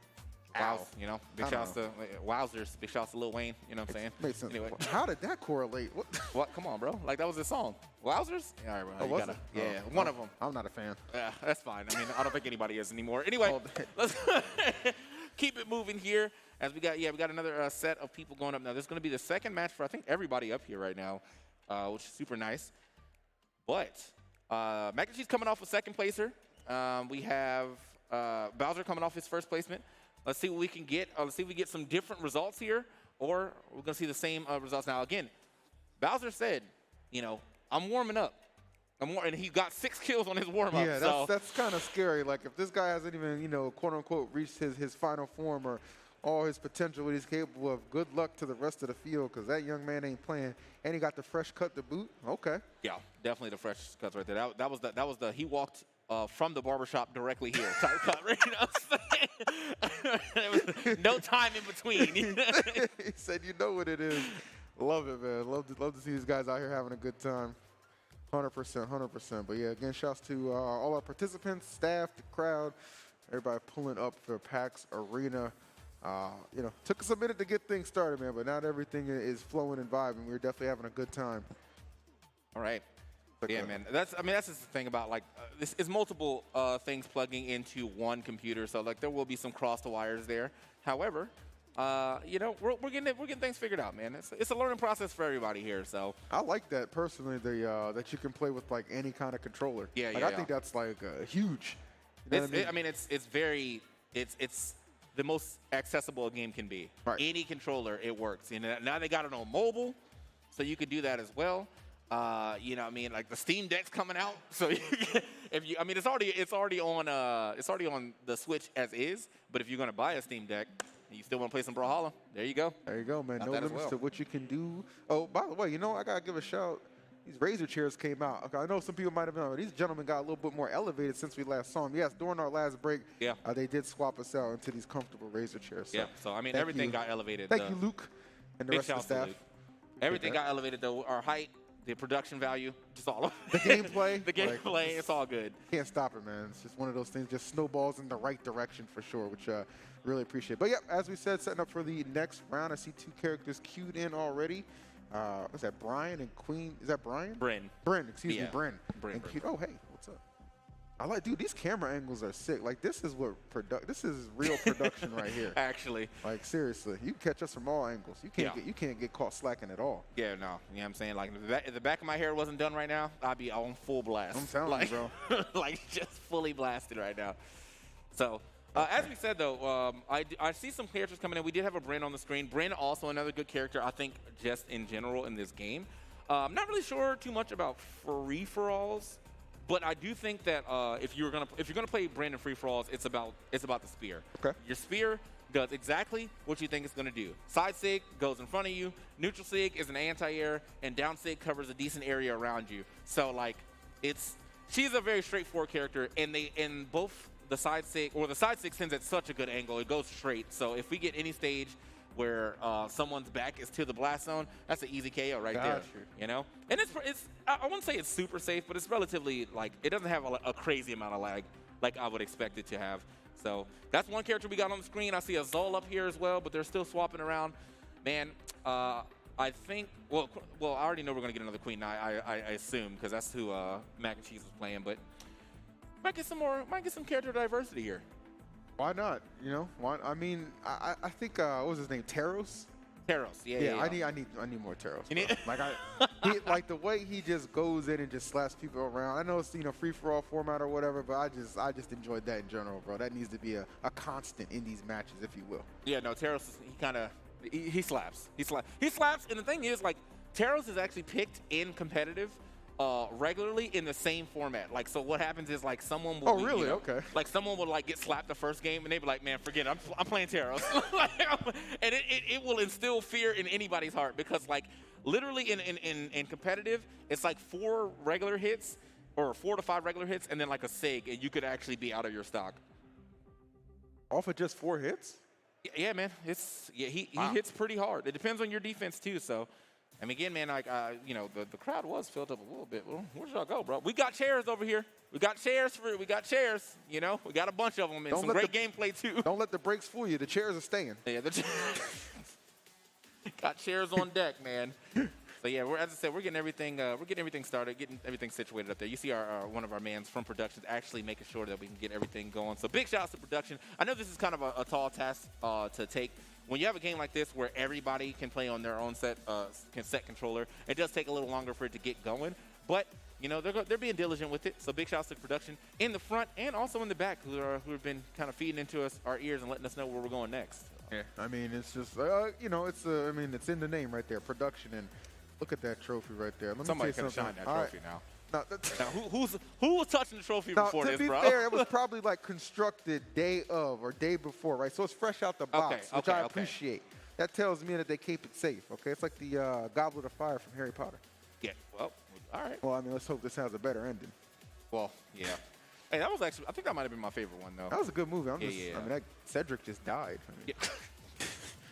That's not a spoiler, man. That movie's like 10 years old. and If you ain't watched it by now, the book's like 20, so I don't want to hear it. if you ain't watching now, like you didn't want to watch Yeah, it. Like, it's not for you. We understand. We understand. All right. oh man, all that good. joint kills me whenever a movie like it's like a rendition of like an old book from like the 1950s, and like you talk about it, and someone's like, "Yo, spoilers!" Like, bro, you had so many years to read this. So many years to read it. At that point, you just deflecting. Yeah, yeah. It's not on me. Yeah, like you can't be mad at me, bro. Like I read it, I watched it. Not in the 50s, obviously. I'm only 32, but Obviously. The need to clarify. you know, killed me. just to, you know, just to make sure y'all know. No, I wasn't there when they wrote The Great Gatsby. I mean, you know, I read it, but I wasn't there when they wrote it. You know what I'm saying? Like, all right. I met Gatsby, like for real, you know. I know who the story's based off of. Oh man, you're wilding right now. Yeah, so Oh. I think we're no, we're just getting some hand warmers real quick. Now I see a Jala on the screen. If someone decides to play Jala, she's also a really, really good character, and I'm saying that because I do main that character, but she has really good sigs. Your down sig is nice. You know what I mean? Your side sig is nice. And this is on both our weapons, too. Your neutral sig is really nice on your axe. I think the neutral sig is nice on the sword, too, if you're good at catching air dodges over you. Because she does Thundercats, basically. She throws it up, Thundercats. It doesn't have, like, a real big hitbox next to her. But if you're over, you're getting caught up. And it has really good force. Okay. So, yeah. So, I think we were just checking to make sure his controller is good, and I see everybody is now logged in. All So right, we're going to go ahead and nice. go to game. Let's go ahead and get into it, man. And my man Teros is on the stage. That's Yep. all I need to see, baby. third match of these free-for-alls. And, yeah, all right, we got some new blood here. Olgrim's on the field. Olgrim, pretty good character. I think he also has pretty good sigs, that, especially on the axe. I think if you're going to play a free-for-all, you would probably want to stay on the axe a little more if you're going to be, like, sig heavy. But you do have two Titans as well. You have the Queen Eye, who has, this stage. I was gonna say, like, if you see Okay. a stage that's maybe not as common in competitive play, please point it out. This is definitely not common in Okay, any play. okay. like in any play whatsoever. So we're getting a little wacky with it, but it's nice to show off the game more than just in competitive side. An instant stock drop right here. He must not know this middle platform is a soft platform, so that means you can drop through it. Yep. You can get hit through it with enough force, and you can just die. Just die. You're gone. Gotta wise up and be careful. I mean, I feel like stage selection is just another thing that's just so important, but it looks like they always elect to kind of go random, so I don't think any stages, TK, are going to be off limits, which is why you see this one kind of opened up to the field. Now, I'm not going to lie to y'all. I've actually never been on this stage long enough to see this, so this is news to me, too. Like, This guy's been playing for 5 years, by the way. bro, this is like this is the stage that That's puts you on. crazy. It's the training stage. Yeah, that's crazy. to me. Yeah. But like, it's usually like if you're in queue, they'll put you on like a wacky stage like this, and Yeah. you're only in queue for like 3 seconds. So like, of course, I'm never gonna be able to see this. This is actually insane. A game with efficient loading times. I'm jealous. Yeah. So all right, man. What a. Uh-oh. Hold on. Okay, back up to the side. What a great start here. Now, I feel like this is definitely making some wild action. I think the stage is going to come back to normal as all these platforms on the left side have now situated themselves back to where they were originally. But no one is really dropping any stocks outside of that first one that was kind of dropped by itself. And I think this just kind of like highlights how hard this stage is kind of to play. Like, there's so much space to go. Oh, you're gone. Not enough, though. No. There's going to be a stock there from the Teros. All right, nice. That Orion went flying, but hold on now. Wait, the is this double KO. That's 3 KOs to his name right there. Wait a minute. Damn, this Teros, he's just kind of cycling through the weapons. Yeah. I mean, I think he's going for what is called a weapon starve, because like there's only so many weapons that actually will spawn on the map at once. So basically, you just keep throwing your weapon away and taking it so that the other person who doesn't have a weapon has one. Okay, hey, leave Mac alone, bro. I see you. Go fight someone else. There's a lot of Hey, the targeting right now. the targeting is so serious. Oh, Orion trying to make a play, not quite able to connect. Ooh. Oh, okay. Queen Eye, though, getting herself involved as well, sending the Teros flying. I see it. Look, I saw Matt got that kill and hit the FGC head nod. I saw that. That's what it is. It's like, yeah, all right. All right. So, a good KO there on to Bowser, but still, like, there's only one person who's like really in danger of losing that stock, and it happens to be this Olgrim. Here on the other side of things, though, Queen Eye is definitely low on health or high on damage, and then on the other, and then right behind her would be this Orion. So again, I'm not. Okay, managed to make it. I'm not rooting against the Olgrim, but I would say somebody should probably try and get that KO before Teros does. Yeah. Because it seems like he's just out here farming kills. Yeah. He knows exactly what he's doing. Like, there it is. There's That's another the one, recovery. Super nice right there. That recovery hits the double spin. The first spin is obviously the strongest part, but it is a long hitting move. He danced on him for sure. Bro, he like juggled and then killed him. It's like a circus act going wrong. Uh-oh. Hey, yo, you know, I have to give it. Oh, you've been yelled at. Go to your room. That's what the game actually says dominating. Like, oh, so yeah, it's looking great for this Teros right now. So again, I'm thinking we're seeing 7 kills here. I'm thinking there's a real possibility that's the case. Yeah, I'm thinking we're seeing 7 on his side. Now here on the other side of things, I see what Mac and Cheese is trying to do, and I'm thinking that we can end up getting another stock from her, and she can avoid the 7 KOs, or he's going to take both of them and get the 7. It is moving. Okay, she's swinging. Okay, Oh, not quite, yeah. All right. I like the wait here. I like the standoff in the middle. This Orion is running for dear life right now. I was kind of trying to figure out if they've decided to maybe form some sort of alliance. Oh, well, that's maybe 8 KOs for Teros coming up, because I'm afraid this is inevitable, my friend. Uh-oh. All right, bro. Oh, what? Okay. Okay. He was. He said, I need to hear the music just a little more right now. Turn it up. Turn it up. All right. And so, yeah, I feel like right now the Orion is doing is mostly trying to just live. But you might want to like, oh, you got lucky. He almost lined that one up. Oh, that's a good ground pound. He might have snaked that. You did it to yourself. I mean, to be fair, though, in that situation, you probably accept you're not going to win it. And again, because we're doing this based off placement and not KOs, he's already pretty much guaranteed himself second. So yeah. All right. Well, I have to give it up to her. Like, he got 7 kills, 7 KOs there. That's nasty. You know, to put on top of his, I think his 6 earlier. He opened up with 6, now went to 7. So you know what he has to do next round. Go 8. You got to go 8 for sure. 8, even if it's on your teammate. Yeah. But imagine. He's like, hey man, I got to do it for the clout, man. For the clout. Need this. Wow. All right. Well done. Bowser definitely shown to be a problem with that Teros. Yeah. And one that, to what I can tell so far, TK does not seem to have a solution. No, not yet, man. But again, like he does have to go up against the 5-time champion, Abdallah.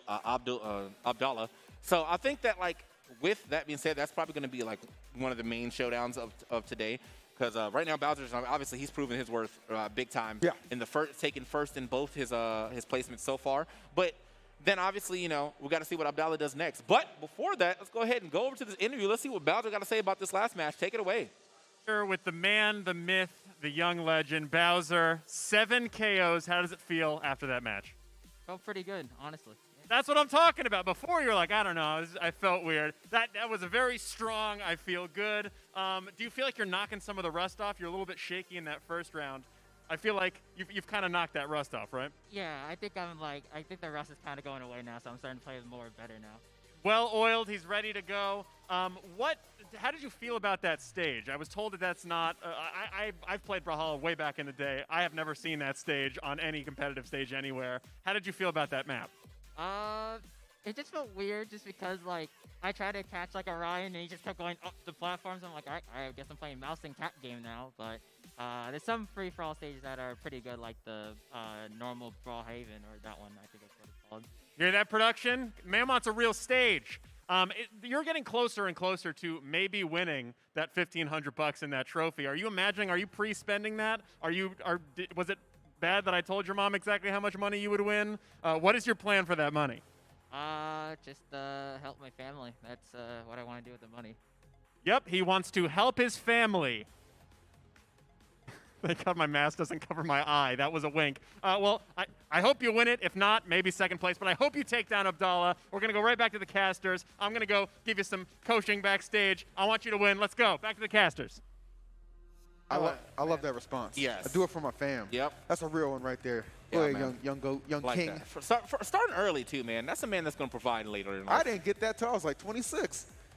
All right, well, I wasn't that late, but hey, you know, we're it's a different generation. It's a different time. All right, let's go ahead and get into these replays real quick to see how the action has shaped up so far. And so my glasses will stop unfogging. There you go. Yeah.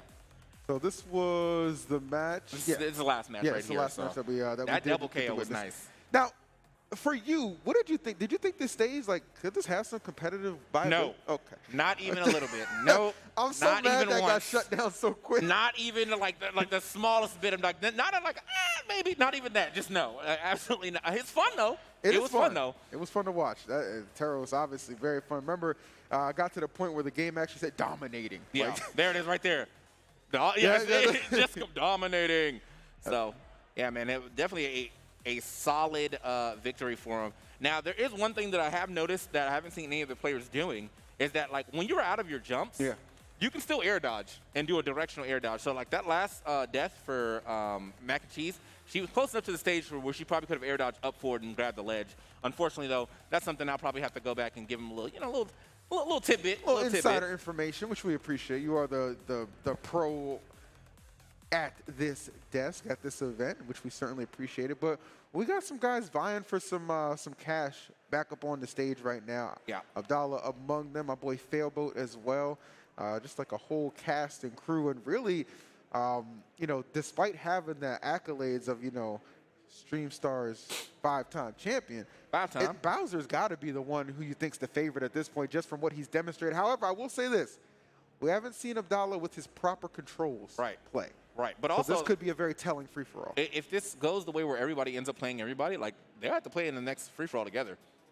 So I like that. You know, maybe definitely a taste of the final. That's not to knock anyone else's chances out. We just like to build those storylines, kind of let them weave together. Whatever happens, happens. Okay, we could treat it like Loki. Okay, we can have multiple different timelines, but you're only gonna get one. Look at that show. I haven't watched it yet. Oh, so. okay. Sorry. I'm been on that Marvel's What If though. What if it's crisp? That's crisp. That's crisp. Doctor Strange is crazy. This man, always. All right, so yeah, we're getting everything set up again. You know, obviously with the amount of controllers we got to plug up. You know, big shout outs to Brawlhalla for being so accessible, but still, you know, I feel like it's not even on Brawlhalla. I think it's on Steam. I'm gonna blame Steam on this one. That seems like a Steam issue. Like, yeah, you can generally blame Steam for a lot of things. I'm about to get a tweet from them. We're doing what we can. Aren't they releasing like a Steam Deck or something? Yes. Steam Deck is basically the better version of a Nintendo Switch as far as specs. He said that, not me. Nah, whatever. Off the specs. Now, I'm not like I have a Nintendo Switch and I still love that system very much so I probably won't be getting a Steam Deck. But when you talk about like comparison, if you decide to run an indie game on the Switch and run an indie game on the Steam Deck, well, that Steam Deck will be loading a lot faster. Let's put it that way. That's fair enough. Well, it looks like we're loading up into I believe our final free-for-all, if I'm not mistaken. This should be free-for-all number 3. Yes. Wait. Well, 4? isn't it? I think it might be 4. It says 3 best of 1 free-for-all matches. Yeah, it was 3 best of 1 for everybody. Oh, each person plays. Has to Oh, play. excuse me. Yeah, Okay, this so. reading-ish is hard sometimes. I apologize. Yeah, sometimes. Ooh, all right. I've never seen this stage either, but it's beautiful. Yeah, it's beautiful. It's kind of a final bossy, I think. I'll give it up to that. All right, let's see what it is. So you got the points on the score on the board already, basically off of what people have placed. And you can see Abdallah, he's got his 5 points for placing first in that last match. Oh my! Oh wow! Is that him? That's him. All right. All right. His controls officially work. Yeah, when you start seeing combos like that, the controls are working. And it doesn't really seem like there's really an appropriate place on this stage where you would be able to kind of do any kind of like, you know, circle camping or things of that nature. So I'm expecting this to be a much more aggressive bout between all of our competitors, with right now Abdallah kind of dominating with his Orion.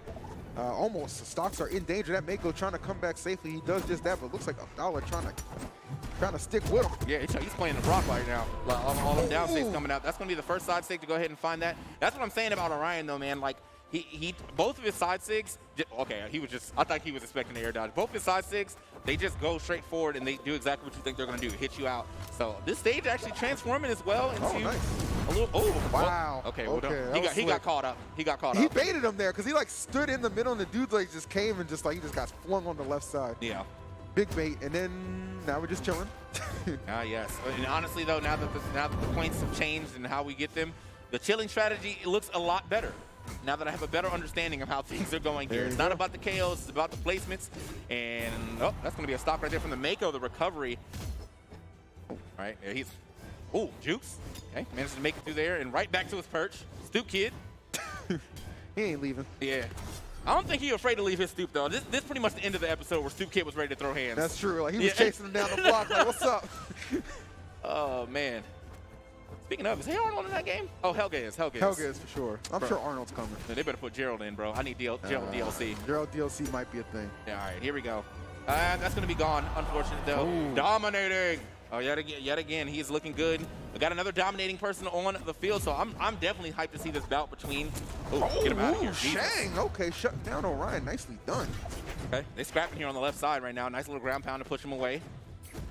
Oh, ooh. Bombs away. Yeah, I think he's gone. I think he's gone. I feel like he got pushed like a little too low. Yeah, I think he still had his recovery. Did he? Yeah.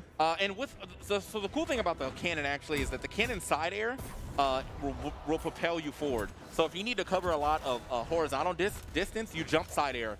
So you can, and he probably could have actually touched the wall down there, but you know that comes with playing the game a lot. Gotcha. So, you know.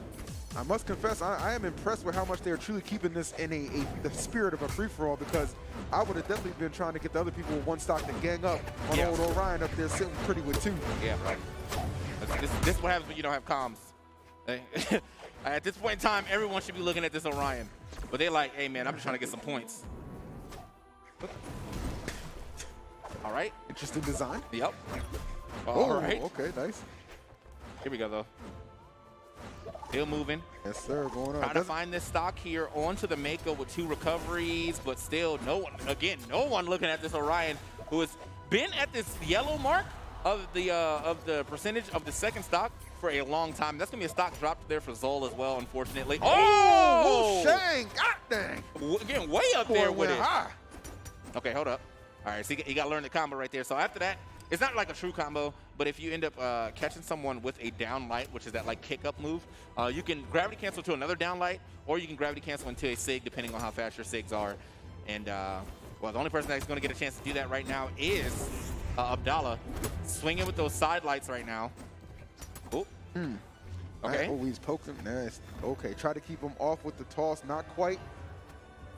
Okay. It was a really good idea too. He knew that the air dodge was coming in, and he looked like he's reading for a lot of air dodge. Just in general, there you're going to go off that one off the bank of that little piece of the stage, and he's going to be out of there. Abdallah taking another W with 5 KOs. So you know, hey man, none of the top placers are slouching right now. So you know, no slouching at all, man. Just the competition's so thick right now. Indeed. Gotta appreciate it. Always. So, hey, man, while we get back into the thick of it, we're going to go ahead and see. First of all, great song, bro. Great. Backyard Against Into the Thick of It. It's a great song. Great song, bro. Anyway, we're going to be getting back into the action relatively soon. But, yeah, that was some good play again. Abdallah definitely showing you why he is the 5-time champion, going for number 6. So, should be a good showing for him. And I'm very hyped for this next match because I do think that he has to play against Bowser in the next free-for-all. But let's go ahead and see what Abdallah has to say from the stage anyway. Take it away. All right, I'm here with the 4 or 5 time. What is it actually? We keep saying 5, but I think we're just giving you this one already. What is it? It's 4, right? Yeah, it's 4, but you guys can keep on saying 5 because that gives good vibes in the air, and we'll take it. Yeah, it's positive affirmation. We're just willing that into existence. That was a fantastic round. Way stronger the first time. Did it help that your controller actually worked? Yes, it was good to actually get the button layout, what you're used to, and yeah, it was great. That's good. Well, actually, next time we're going to give you a DDR pad and then a driving wheel after that. We're just going to try to, oh, he's got that too. He's got no weaknesses. You've obviously, I mean, once we got your controller and all your controls working, you look really strong. Did you do any practicing before you came here today? And please don't lie, I can tell. I re-downloaded the game for sure and played a couple hours, yeah, but not too much. I mean, maybe I should have prepared a little bit more. We've got some really good competition. He's lying. I've watched a lot of CSI in my time, and he's lied a lot. Oh, he's stepping on my foot. So basically, you think that you're going to walk away with this. You have Bowser. I think either in this matchup or the next matchup, you're going to be playing against him. Are you going to be playing a little bit differently, knowing that he is right below you in terms of points? Are you going to be targeting him? How do you feel about playing against him? I think that it's going to be a good match, and I'll play it like I've been playing every single match now that I've got all my controls in. So I'm excited to see how he does, as well as the rest of the competitors. Man, you must hang out with like a bunch of presidents and senators and diplomats and stuff. That was very diplomatic of you. What do you do with all the trophies and stuff? Do you have like a room, or do you have some sort of like bunker you put them all into? Yeah, they're currently displayed in my studio right now. So they're there, and I looked at them today, and I said, all right, we got one more joining you. You're saving it up until the Smithsonian gives you a call. I know a guy there. I'll give you his number backstage. Let's go ahead and go back to the casters. Back to you guys. All right, guys. So that's Abdallah doing it again, man. But like again, that next match should be. I think their next match should be the two top placers getting into the ring together. But that's going to be a little bit after this break, guys. Don't go anywhere. PAX Arena will be right back with more Brawlhalla action.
All right, man. Welcome back to PAX Arena.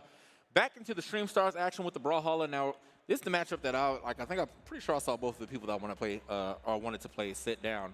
See the Teros on the screen, and Mako and another Teros. Oh, we got teased. We didn't get it yet. I think we got teased. What do you mean? I don't see Orion. You're right. All right. Not yet. But I see two Teroses, so obviously someone has caught the Teros bug. They said, you know what, that's a good idea. Teros inspires, right? But, like, you know, there's always the difference between the guy who was the original and then the clone. You know what I'm saying? So we'll see if he proves to be as effective as our boy Bowser, who has just been tearing it up. We got Pignati, Kuko the Mighty, and Drew So Icy in the build. Drew So, such a good name, by the way. I love that. Where the ice at? Yeah, I mean, like, well, I've got some ice in his gameplay right now because that boy a little far behind right now if we're talking about, you know, placings. We got Bowser with 10, Pignati with 5, Hugo the Mighty with 3, and then Drew So Icy with 6. So he's not super far behind, but he definitely has to make some type of play here to get a little further in these standings if he wants any chance to at least have either a decent teammate or a decent chance in this in the finals. Big time agree with you, bro. And this is, I mean, again, really, you know, again, I value the fact that they've been keeping the free-for-all spirit going, but you might want to try and slow Bowser down at some point. But, you know, the problem is, I say try for a reason because he's going to have a lot to say about that. Just so aggressive. Really just doesn't shy away from action, which I really appreciate. And so good at getting those picks, too. When you see somebody at a higher deficit, like he's just gets in there and just eliminates those stocks pretty quickly. Yeah. And so, with all that being said, man, like I feel like it really depends on like these two Terraces and who's gonna be dropping these stakes a little harder. Right now, though, looking at, I wasn't really paying too much attention to him, but this Zol still sitting on his first stock too. Oh, not anymore. Okay, well, you've been found. See, what you did right there is you put the target on his back, and Bowser was like, "Oh, bet." Let's see, I've been trying to do that the entire time, but no one's taking the advice when we say it's time to team up. You know, y'all better hit this Avengers Endgame, whatever it takes to get this man off this first stock. I'm telling you, bro, because he definitely looking like Thanos the way y'all getting deleted. God, dang. Yeah, here we go. Now. Oh, yep. Okay, that's another stock just dropped. One. Listen, bro, I forgot to go back there and tell the players about the air dodge. You can still air dodge if you have it already. If you haven't used it within the last 3 seconds in the air, at least. Uh-oh. Okay. Oh, wow, he was patrolling. Like, he was not going to let you get Absolutely not making it back. Did he just get berserk? Okay. Well, that means that he's oh, that could have been the stock right there on him, but a little late on the SIG, and a side SIG, or side air. It's going to find the hit, but not enough for the KO yet. Imagine if he ends this with all 3 stocks still intact. I mean, and the crazy thing is, it's not impossible. Man, what's the? Y'all need to just team up and just agree we're not gonna let them 3-stock us. Okay? Bro. Attack the pink one. Yes. Like now I can't remember the. I feel bad because I can't remember the jingle for in game, but like that needs to come up right now, bro. Get him. Oh, there we go. There we go. No 3-stock. No 3-stock. All right, it took a little bit, man. Look, we're not going against you, Bowser. You're just going too crazy up there, bro. Bowser, you're going to hurt some feelings, but they're not going to come back. Yeah, you got to bring it. It's about to be Stream Stars with just 2 people. All right. So now, they are definitely looking at him now, but I think it may be too little too late. He is very close to getting this lap. There it is. Goodbye. That was so slick, bro. It went above the platform, so you might not have seen him fall through. Yeah. Get that spike. And now, it's all up to what he can do here in this 1v1. You can see this Mako, a lot of distance there on that weapon, and a lot of moving on these SIGs as well. You can hold that surf to like go off stage too to make it even safer. But right now, man, it looks like this Mako is just like, look, man, please, I'll pay you next week, I promise. Oh, hey, good bomb throw. I guess this Mako still with some. Maybe with some hope of maybe being able to just kind of take his time and bring this back and steal first place. Not going to happen, though. Taro's a little too efficient, and that's going to be 8. What did I tell you, TK? 6, 7, 8. His KOs have gone up by 1 every single time. He knew what he was doing. That's insane. Bowser the God right now, man. The young coach. My Lord. Now, I don't know if he can get 9 in his next one. I think it's actually legitimately impossible. Okay, well, but, hey, man, not for him. maybe for us mere mortals, but not him. Not for him. Oh, man. Well, all All right, so well done again, Bowser. Another dominant performance, just keeps increasing that stock count as he just slays through the competition. Really, all eyes on him as far as maybe breaking that streak of Abdallah. But you know what? Let's go ahead and hear from him once again. He keeps winning, so he might as well keep talking. Alex, take it away. With the Prodigy, Bowser, after an 8-stock win, how does it feel to completely dominate like that? Feels good. Feels really good. I would assume as much. That's literally never happened to me once in life, but I'm sure dominating does feel good. Do you think you can pull off the 9-stock, the 9-kill next time, especially since I think you're going up against Abdallah next time? Is that what you're still shooting for? I'll try to, but I know Abdallah isn't no slouch, so I gotta definitely watch out for him. But I do plan to. I'll try to. Have you been talking to him a lot? You're also very diplomatic in how you answer questions. You're very polite. It's funny, backstage you were telling me you're going to crush Abdallah. There's not going to be anything left. He's going to be just a pair of shoes and dust. I mean, you can share that with the camera right now. If you want to say anything to Abdallah to strike fear in his heart, what do you want to tell him? You better watch out. He might lose after all this time. Abdallah, he turned it down. He was being real aggressive backstage. I think we're going to keep you up, and if not, you're just going to get more practice backstage. We have Abdallah coming up next. Sit down, get ready, because we have more games coming up in just a sec. Back to the casters. Love hearing from the young GOAT. That's what we kind of crown him. Young GOAT, young king, prodigy, whatever. Bowser, many accolades, and he does a whole lot of things, so always good to hear from him. And hey, I like how we're kind of gearing up and slowly building to what is going to be that collision course between him and Abdallah. But of course, there's a whole lot of other competitors in this as well, which will have something to say. And let's take a look at some of the highlights from that last matchup that we just got to enjoy, which, I mean, really, this was just, if I'm being honest, this is the Bowser show.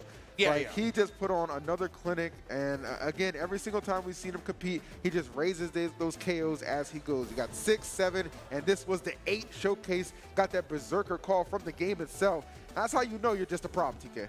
Yeah, I mean, the ground pound was just so serious. But yeah, man, like no one was stopping him today. Now, one thing I am noticing though, people are definitely burning their jumps a lot faster than they need to. You got multiple jumps, but you obviously don't want to do them all in one large jump because now you're just arcing, you know, like down. When you want to like stagger them so you can like bounce back to the stage as well. But again, small tidbits for me that I probably should go back to the background and actually say, but we'll do it soon. We'll do it next break. Next break, I got you. We'll get around to it. Don't worry about that. Yeah, man. So we got more people setting up. I see Abdallah stepping back up. Then I also see Mac and Cheese on there as well. There we go. There we go. The homies in the building, Failboat as well. Everybody's up there, squad. So we got, I think this should be everyone's third match here. So I think we're actually kind of rounding out past this third section. And then we're going to get into the 2v2s. Which should be pretty fun to watch as well. Yeah, the 2v2s are going to be cool. If you guys are wondering about that, like after the everybody has played their 3 free-for-all matches, you know, again, they get their points from their placement, and then we're going to go ahead and split the players into teams of 2, actually, with, like, for example, like, first will be with 8th and second with 7th, et cetera, et cetera. Let's take a look at that. We have that leaderboard, and we can maybe take a look. There it is. Yes, we do. And Bowser's and Abdullah, first and second, respectively, but 5 KOs, TK, separating them. Well, no, it's points, 5 points. So, but the thing is, though, if Abdallah wins this, then they're tied. So true. Yeah, because it's 5 points for first, which is kind of just what I've gathered. Here, not too far behind them, though, is Pignotti and Drew So Icy, though. So got to give it up to them. Mac Cheese did have a good first game, but I think the second game wasn't that great. So unfortunately, points are looking a little lower than I would expect. I thought she got second in the first game, and then I thought she got third in the second game. But regardless, man, look, they know the points down there. I'm just here talking about it. So I'd like to point out that name, Heath Haskins. That's a powerful name. It is. If I'm reporting to somebody at work, it's probably Heath Haskins. Yeah, that's a CEO. That name, that sounds like a law firm that I would definitely get Haskins it on. Haskins. Yeah. Definitely get it on that law firm for sure. But yeah, man, we got to get the button checks done real quick. Make sure everybody is good with their controller, and then we'll be right back into it.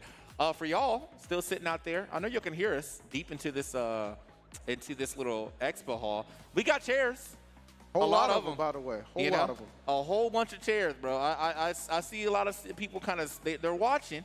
You know, they're watching from the back, but you see this guy over here in the top right that's waving? Talk to me. If you were in the front right now, you would have been seen, bro. That's true, bro. Exposure is how this business is ran. At the Don't beginning. let it. Oh yeah. After a while, you got to stop working for exposure. But right Sure. now, man, like, you know, let's Right now, just take what you can get. That's how we take roll. what you can get. Take what you can get. It's a wonderful thing. Again, shouts to this beautiful production that we're a part of. We don't get to, I mean, it's actually kind of cool for us because last week we did Beyond the Summit for Smash Bros. And then we come to PAX. And, like, that's just back-to-back insane production. Yeah. You know, we'll be getting back to webcams next weekend. I was just about to say that. I was like, and then we go to Riptide. So, yeah, man, you know, so those C920 is going to be busted out real nice. Real. Are we fired? Are we fired? Probably, bro. I hope they're not. Look, I hope they're not watching. I'm about to get that hot text from Josh like, hey, shut up. Hey, about that. Like, nah, everybody's doing their thing, man. We're just happy to have events in person returning, like in any capacity. So it's all good, and this will continue to roll on momentarily. Just looks like we got a couple players just testing yet again their controllers, their buttons, all that good stuff. So you can see what we see right here. This is what you don't see this. You see this. Yeah, you don't see this. You don't see that. You see this. Right there. This you. This right, you. Y'all see? Right there. This is us. This you. This us. This you. That's what. Just in case y'all forgot. Yeah. Us. Us. You. You. There we All go. right, You know what I'm saying? All right. So we are. I think we're just getting the button checks done real quick again. I see someone I see someone on Cassidy. I don't know if they're actually going to play Cassidy, but I do think that she's really good in this mode in free for alls. I think Cassidy is, you know, as I was telling y'all earlier in the stream, she has a nice. She has 3 nice SIGs on her hammers, and on top of that, I feel like her gun SIGs are pretty good too. Like, I think they're pretty straightforward. The forward SIG is just 2 shots in front of her. The neutral SIG is 2 shots above her, and then the down SIG is a bunch of shots this way that spike. Keeping it simple. Yeah, she keeps it super simple. A pretty good force on all of her SIGs as well. So whoever that Cassidy player was, I mean, I'm just saying, if you were thinking about it, that's the TK Breezy seal of approval, you know? Thumbs up. Why not? If you were thinking about it. You know what I'm saying? If you weren't thinking about it, you don't got to do it just because I told you. But I'm just saying. You know what's going to be cool for the next format we're going to play in the 2v2. Very interested to see not so much who teams up with who, but if anyone has any objections to a character somebody selects. Like, nah, you're not going that Mako with me. You know what I'm saying? Like, just pick Taros and just start swinging. Hope for the best. Yeah. Nah, I mean, like, I'm The dissension among the ranks. So you've watched. I feel like you've watched a decent amount now. Like, if you were up there, well, you'd be playing Taros. I can feel it. I can feel it. Yeah, Now, I don't even know why I man. asked you. I I'm a can feel Taros it. man. Come on now. I'm hitting up my man Bowser for some tips too. Oh man, yeah, Taros go stupid, bro. That's a nice character. Nice character indeed. So big shouts to production on the stage yet again, so you can make sure we get everything is copacetic up there. But our 4 players are getting ready to go. Stream Stars. We got 2 different trophies up there, obviously. One for Brawlhalla, one for Guilty Gear, but a bunch of medals. Everybody gets a medal. Those are participate. There's like 40 medals up there, and there's 8 players. So I'll be honest. I would like to participate in this just to get a medal, just to hang something up. Yeah. Well, I do have this trophy I got. Oh you my got the goodness. Smashy, bro. Oh, I got a. Well, do I have that one? We won 3. I think we all have one. Okay, cool. Yeah, we run the game. You know what I'm saying? Online cast of setback. Anyway, no. I also have the karate trophy from when I was younger too. Okay. How much younger is younger? I think I was in middle school. I'm pretty sure that's around the time I was doing karate as well, or taekwondo. Yeah. But yeah, I didn't get too far. I think I got to I might have got to blue. I think I got to blue. So I remember the only reason I stopped doing karate was because I watched Rush Hour, and I was like, I'm just meant to be the funny guy. Like, that's fair. Not my I role. mean, he was kind of slapping too, though. In the second one, at least, I think he learned some in the stuff. second one, but by that time, it was too late. Yeah. They had moved on from me. Good set of films, though. But yes, we're going to move on to some gameplay here momentarily. See our Heath Haskins. What a powerful name, brother. Powerful name. That's powerful. Abdallah. Hi. Making sure his controls work real quick. Also, fresh jacket, bro. That's a nice jacket. He's been rocking that jacket for a minute, bro. I'm always jealous of where he got it from. Finally got him to admit it was from like a UK site, and I think it's out of print. So he held out long enough so where nobody can duplicate the drip. Impressive. You know what? That's impressive. I still have that one like Nintendo World jacket. I might have to start bringing that back out again. Which one? Like the gray one, the gray like Letterman almost like. Oh, okay. Yeah, oh, I know what you're talking about with the patch. Yeah. I might have to bust that back out. There you go. A real exclusive on them. So, but Yeah, man, we're back to the desk, man. What's up? Thanks for hanging out with us again. It's TKEE, PAX Arena, doing it up. If you guys are listening to our voice in here, again, I'm going to have to remind y'all that we do have a lot of chairs. And I know that walking around can get tiresome sometimes.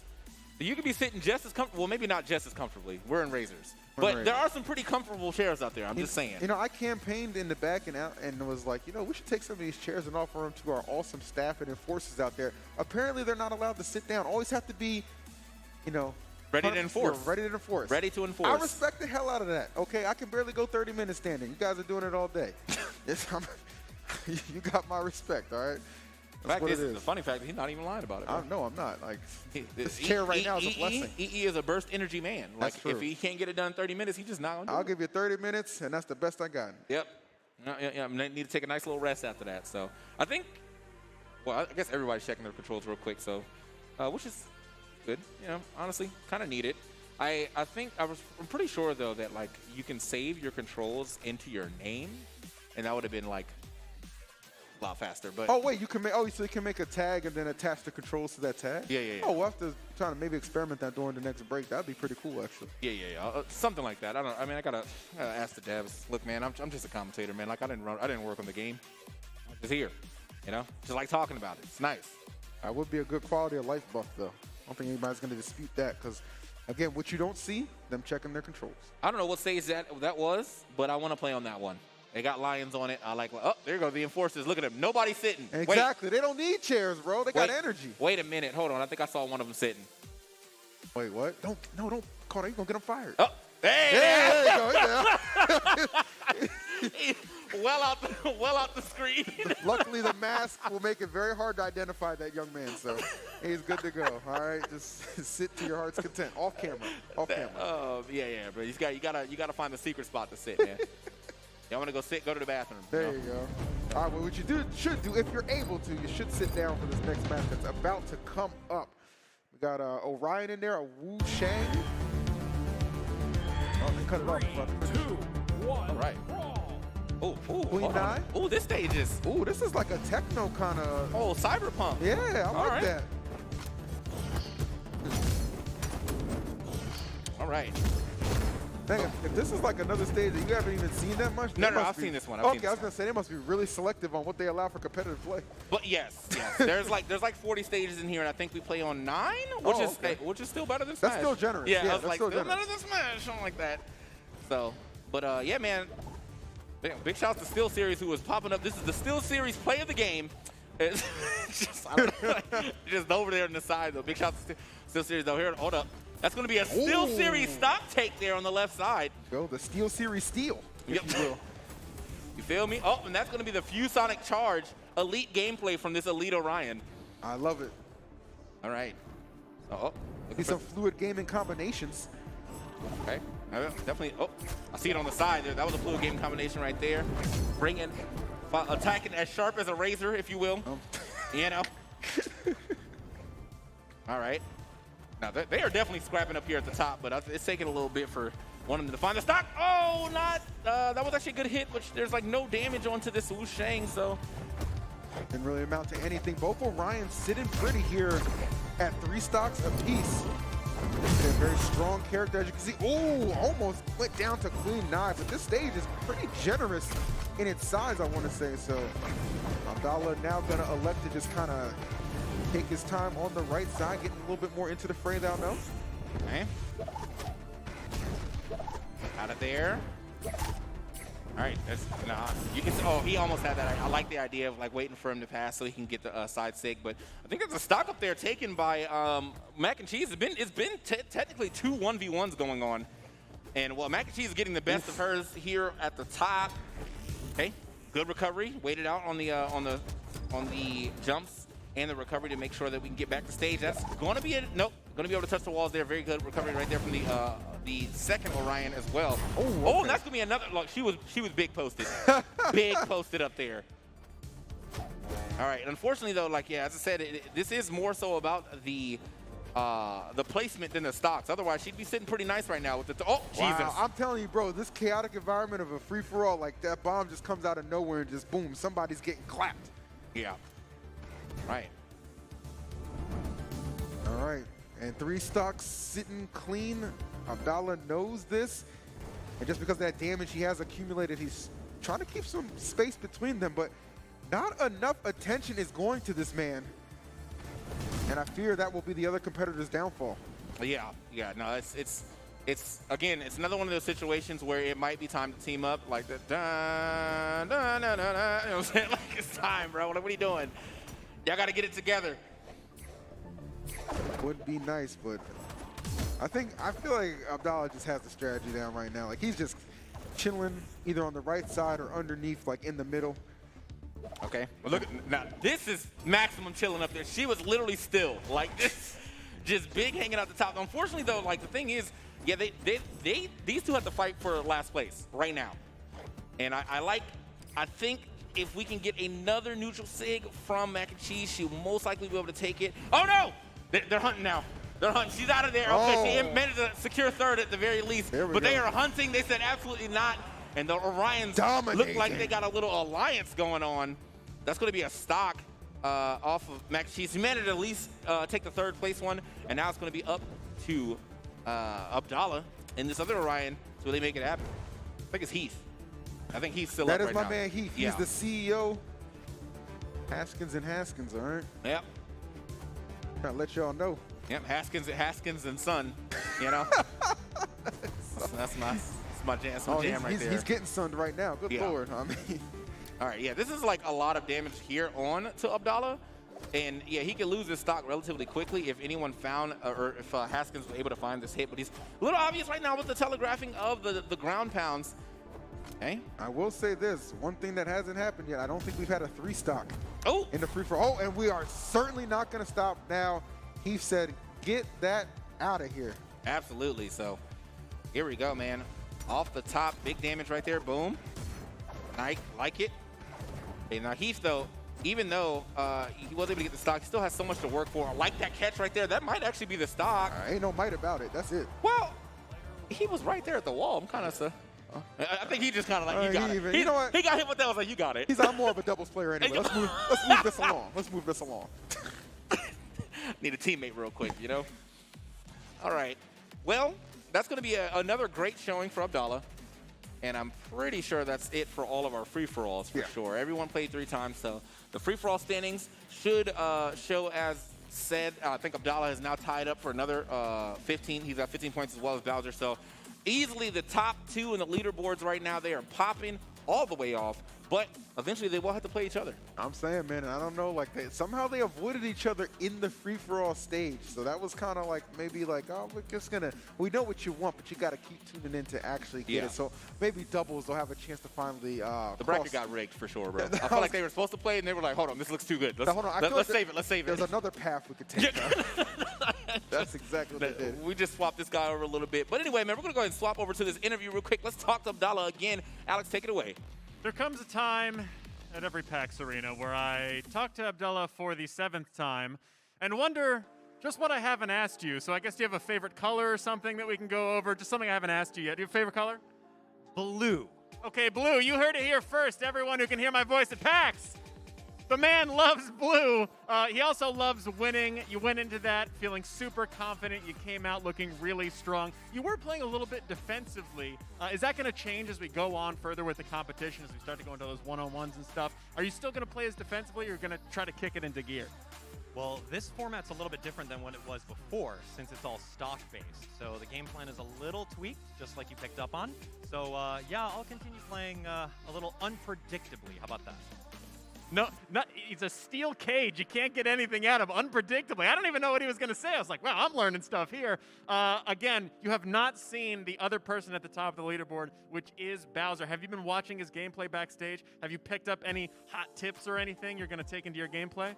Yeah, he's got a pretty mean Taro, so I'm excited to see exactly how that's going to go in a 2v2 and 1v1 kind of setting when we're not really worried too much about spacing out people and like stalling out the match. How does that match up? I'm not familiar with the Taros play. How does that match up with Orion? Is that something that you can deal with, you know, the play style of the character super well with your character?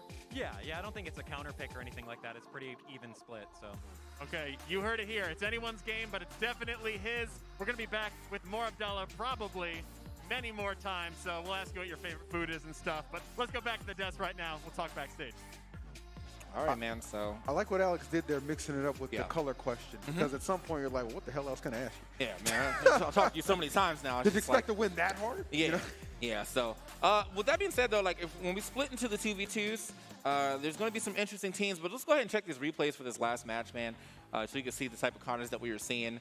And that was, all kind of action happening there on the left side. Obviously, that's going to be a really good platform to fight on. Good neutral sig there as well. But yeah, this was a pretty action-packed fight. It was. There was a lot going on, and I thought really Abdallah did a good job while still being pretty reserved. He was just like, you know what?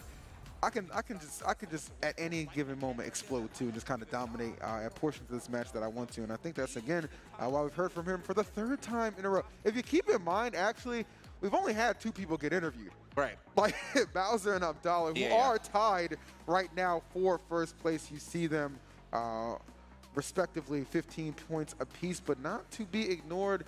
Pig Naughty and Drew So Icy with the 8, Failboat with the 6. A little bit of a come up for him, and then Heath Haskins and Mac and Cheese with the 5, and then Kugo, the Mighty. I look at so mighty right Yeah, I now, was but gonna hey, say, man, maybe in dubs, because like the struggle. Jesus.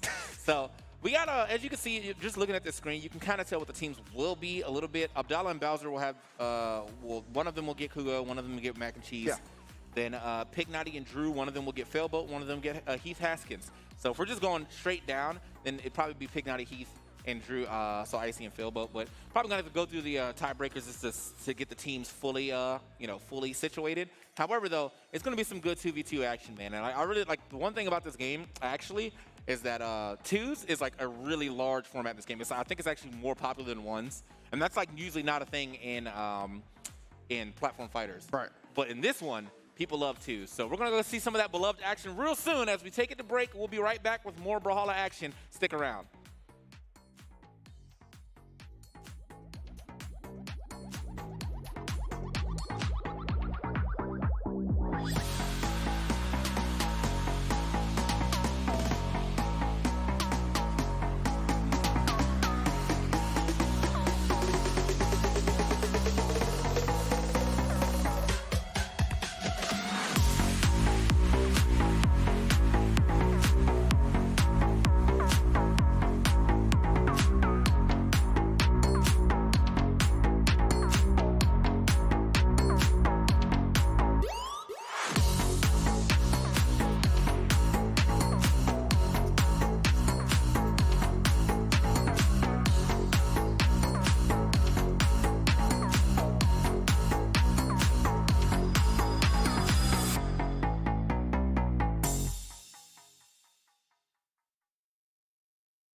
right, guys, welcome back to PAX Arena. We're still doing the stars with Brawlhalla, but we got a new caster joining us this time, man. That's TK Breeze here. What? Hanging out with Charles. Charles, how you doing, brother?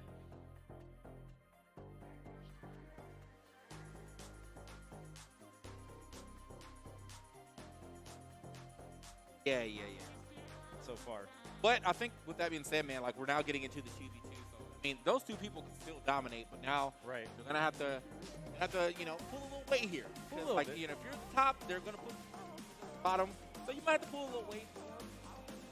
Stock taking in this game, by the way. There's no, you know, like if you once you lose your 3 stocks, you're just out. You can't take anything from your opponent like in Smash or your teammate like in Smash. You're just out. So we could potentially see some decent 2v1 action. We could see some 2v2 combos. We can see a lot of stuff going on right now, but I think it really just depends on how well these people can maneuver around their teammate at the same time. I think Team Attack is on too still, or it should be at least. So we'll see how this one goes, man, as we get everything set up. Once again, if you are in the arena, thank you for hanging out. And if you are sitting back there, I see a lot of y'all, you know, I see a lot of y'all standing. There's like several chairs. Just several, like just like a, you know, like a, all this land belongs to you type chairs. It's like the Lion King's worth of chairs, you know. Everything the light touches is yours. Well, every chair that you're sitting in could be yours as well. So just go ahead and get over here, take a little seat, enjoy yourself, relax, you know. Yeah, if there's one thing we got, it's definitely chairs. Yeah, we got for sure. solid chairs. For sure. So yeah, man, I think we're going to have the format real quick, so we're going to take a look at that real fast so we can see exactly how this is going to go down. So this is round 2 now. We finished round 1, 4-player free-for-alls, points based on placements per game. Now, there's 2 people who place first in both, or in all of their games. It's Bowser and it's Abdallah. So they're at the top, and then there's a bunch of spread under that for how those people have placed. So now we're getting into the 2v2 round robin. So what's going to happen is that one of the top placers is going to team with one of the bottom placers right now. And then it's going to keep going down like that. So it's 1/8, 2 7th, you know, 3 6, and then 5 4. They'll be together, and then they'll be making teams. So everyone's going to play everybody at least once, but the points based on this is the placements in the round robin again. So, you know, winning all your round robins will be nice. Winning most of your round robins would be nice. Losing all your round robins would be not ideal. Not nice. Not even a little bit. Yeah, and one thing I love about the format as well, you kind of gather points throughout each round. It's not like the first 2 rounds is just for seeding for the 1v1. You're gathering points throughout everything, so it really just kind of goes to show who's the more well-rounded player, you know what I mean? Who's good in free-for-alls, who's good in doubles, who's good in ones, right, the singles, so I'm really excited to see it. Yeah, so, hey, big shout-outs to, hey, see, there's a man who found a chair. That man, he go. knows, you know? And a couple more people who found a chair. This lady found a chair. Thank you for finding chairs. You know what I'm saying? This guy right here, nice chair. You know, he knows what he's doing. All right, man. So we're getting, I think we're currently, we're just kind of like making sure that we have everyone's controls. Once again, all 3 of these guys finding chairs. Look at that, man. Love it.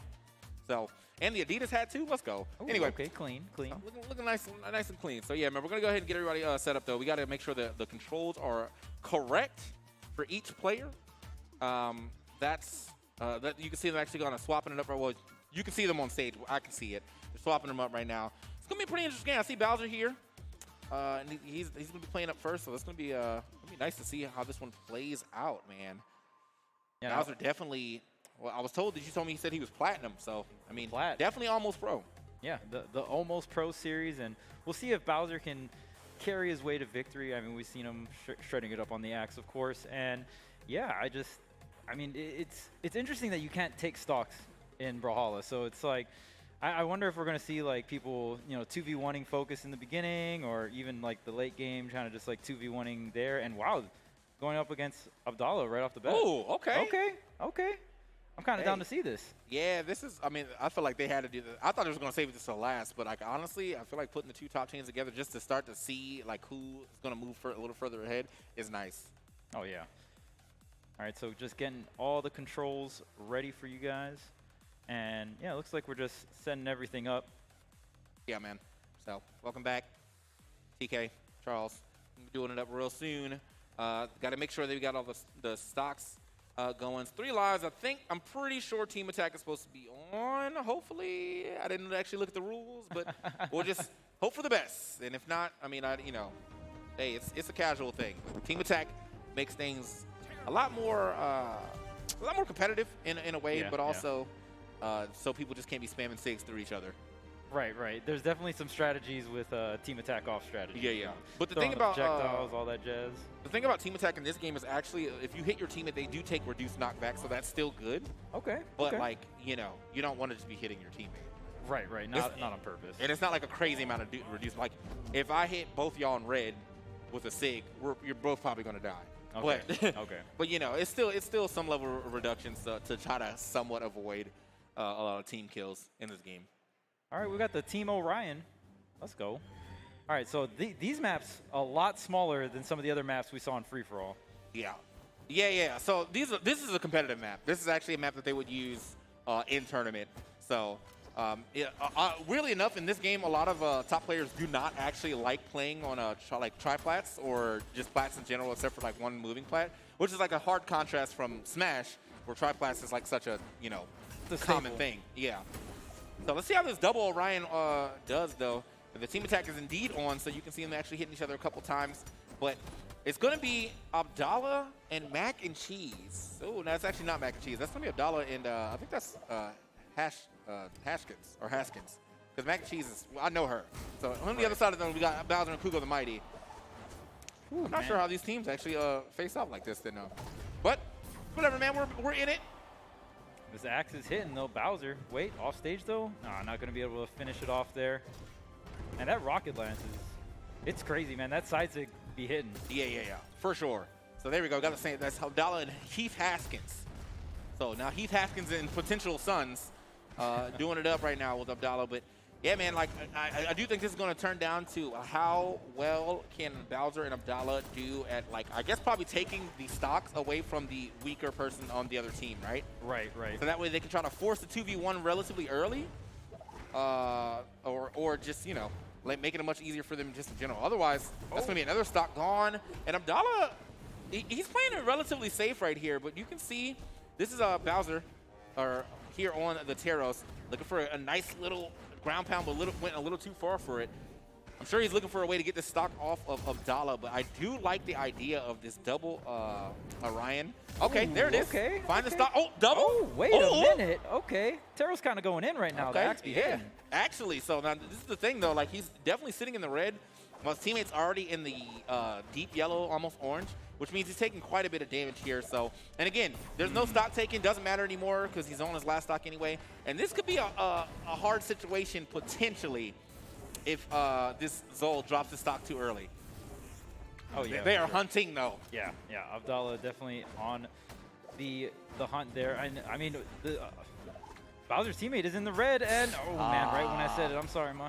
Okay, hold on now, though. This can still be done. I mean, 2v1s in Brawlhalla, like, they're definitely easily done, or can be easily done as long as you don't get stuck in the middle. Okay, looking for a big punish right there, but a little late on it. Looking for it again. Just kind of running through the stage here. That's going to be a nice hit there onto Heath Haskins, but he's still living.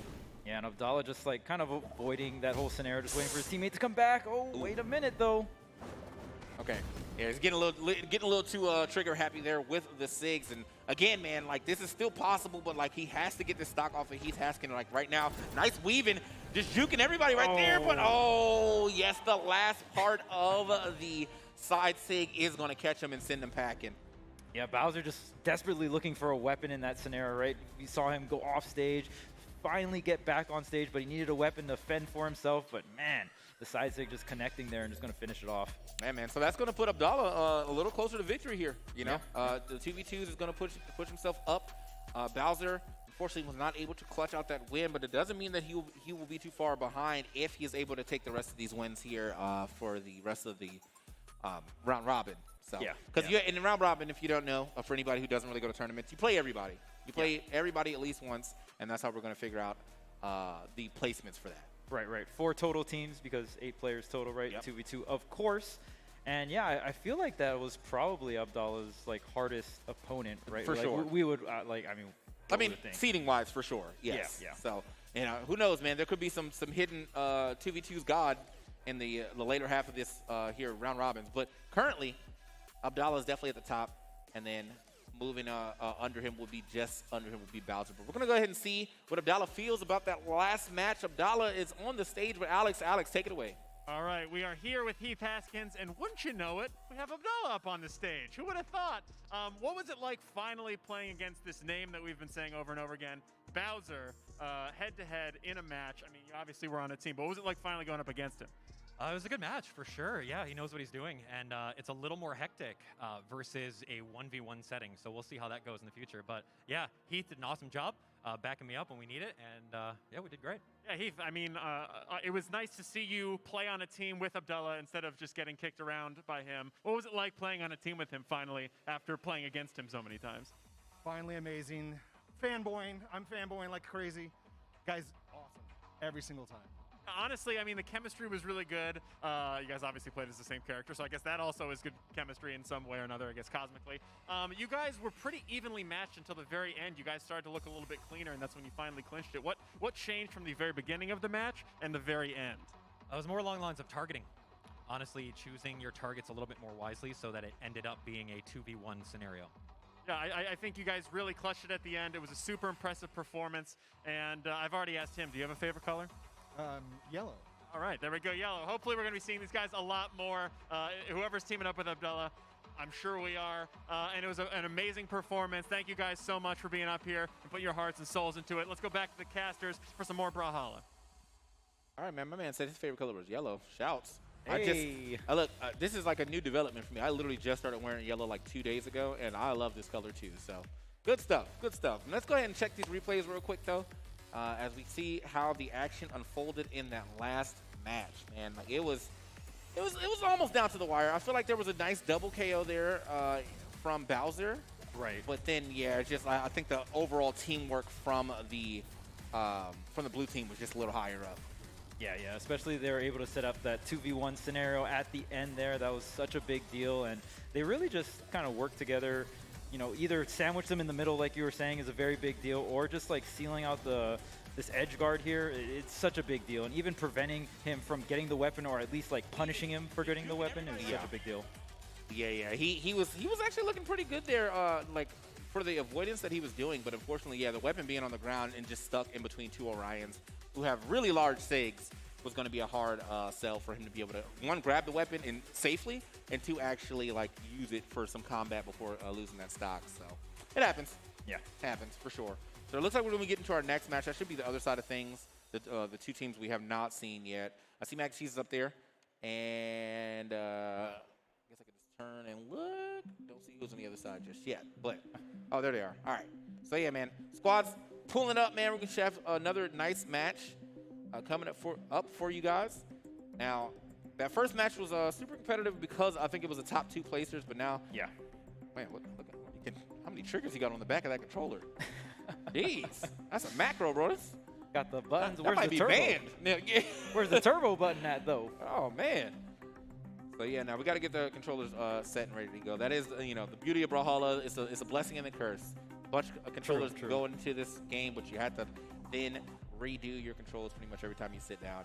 So, takes a little bit of setup. Sure, a little bit of setup, but we'll be getting into it relatively soon. Yeah, speaking of setup too, it's just I love 2v2s just because the teamwork really has to come through, right? You can be good at the game, but if you don't have that synergy, you don't have that teamwork, you're not going to be able to bring it home, right? That's definitely a big yo dubs action right now. So love me some dubs, man. Look, I know from Smash, as a Smash player, I'm not supposed to say that, but no, I love dubs. Dubs is fun. Dubs is fun. It's a lot of awareness. I think that's the funnest part, right? Like there's a bunch of different games that like on purpose spread your awareness, but then you have to like try and do something. I always enjoy stuff like that, and doubles is definitely something along those lines, right? Yeah, man. So, yeah, as we set up one more time, I got the screen here showing me what's going on. We got a new update for the Chaos Reign Battle Pass, but also if you did not already know, we have a new season. It's the back to school season, so some new skins, new song. Okay. They changed up the song, the main theme based off whatever the theme is. It's still like, it's like the way that they remix the songs from Smash. Like the main theme is on like FD and Battlefield, but like remix. They do the same thing with the main theme, but like within seasons. So now it's like more of a college football team cadence going on for the main theme. And actually, it's one of my favorite themes right now. So pretty upbeat. Pretty upbeat. That's cool. So it can get a little festive. I mean, just Yeah. depends on the part of the season. So that's really sick. So like they've had like cherry blossom seasons, they've had Halloween seasons, obviously, Christmas skins, just all kind of like, just a solid game, man. It's a free to play game. If you haven't played it already, man, like come on, it's free to play, and it's on everything right now. Like literally, you can if you have your phone on you right now, you can open up Brawlhalla on the literally right on now. On the phone. Yep. I didn't know it was on the Switch either, so that's sick. Like just all this cross-platform, right? Obviously on Steam too, but I did not know you could get it on the phone as well.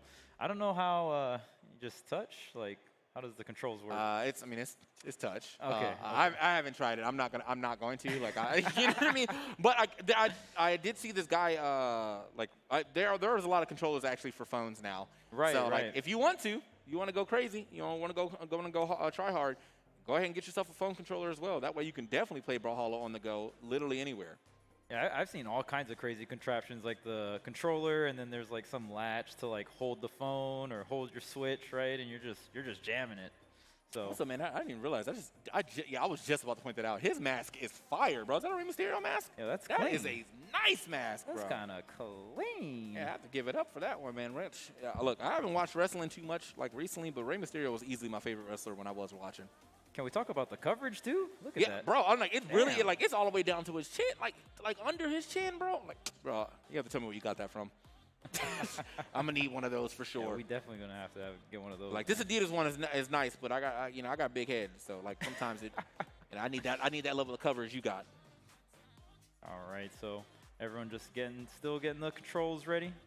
Almost there, 2v2. So these are going to be the two middle seed teams, right? Looks like going up against each other. So maybe not so lopsided in terms. So I definitely feel like the teamwork is super going to matter in this particular match. Yeah, right? yeah.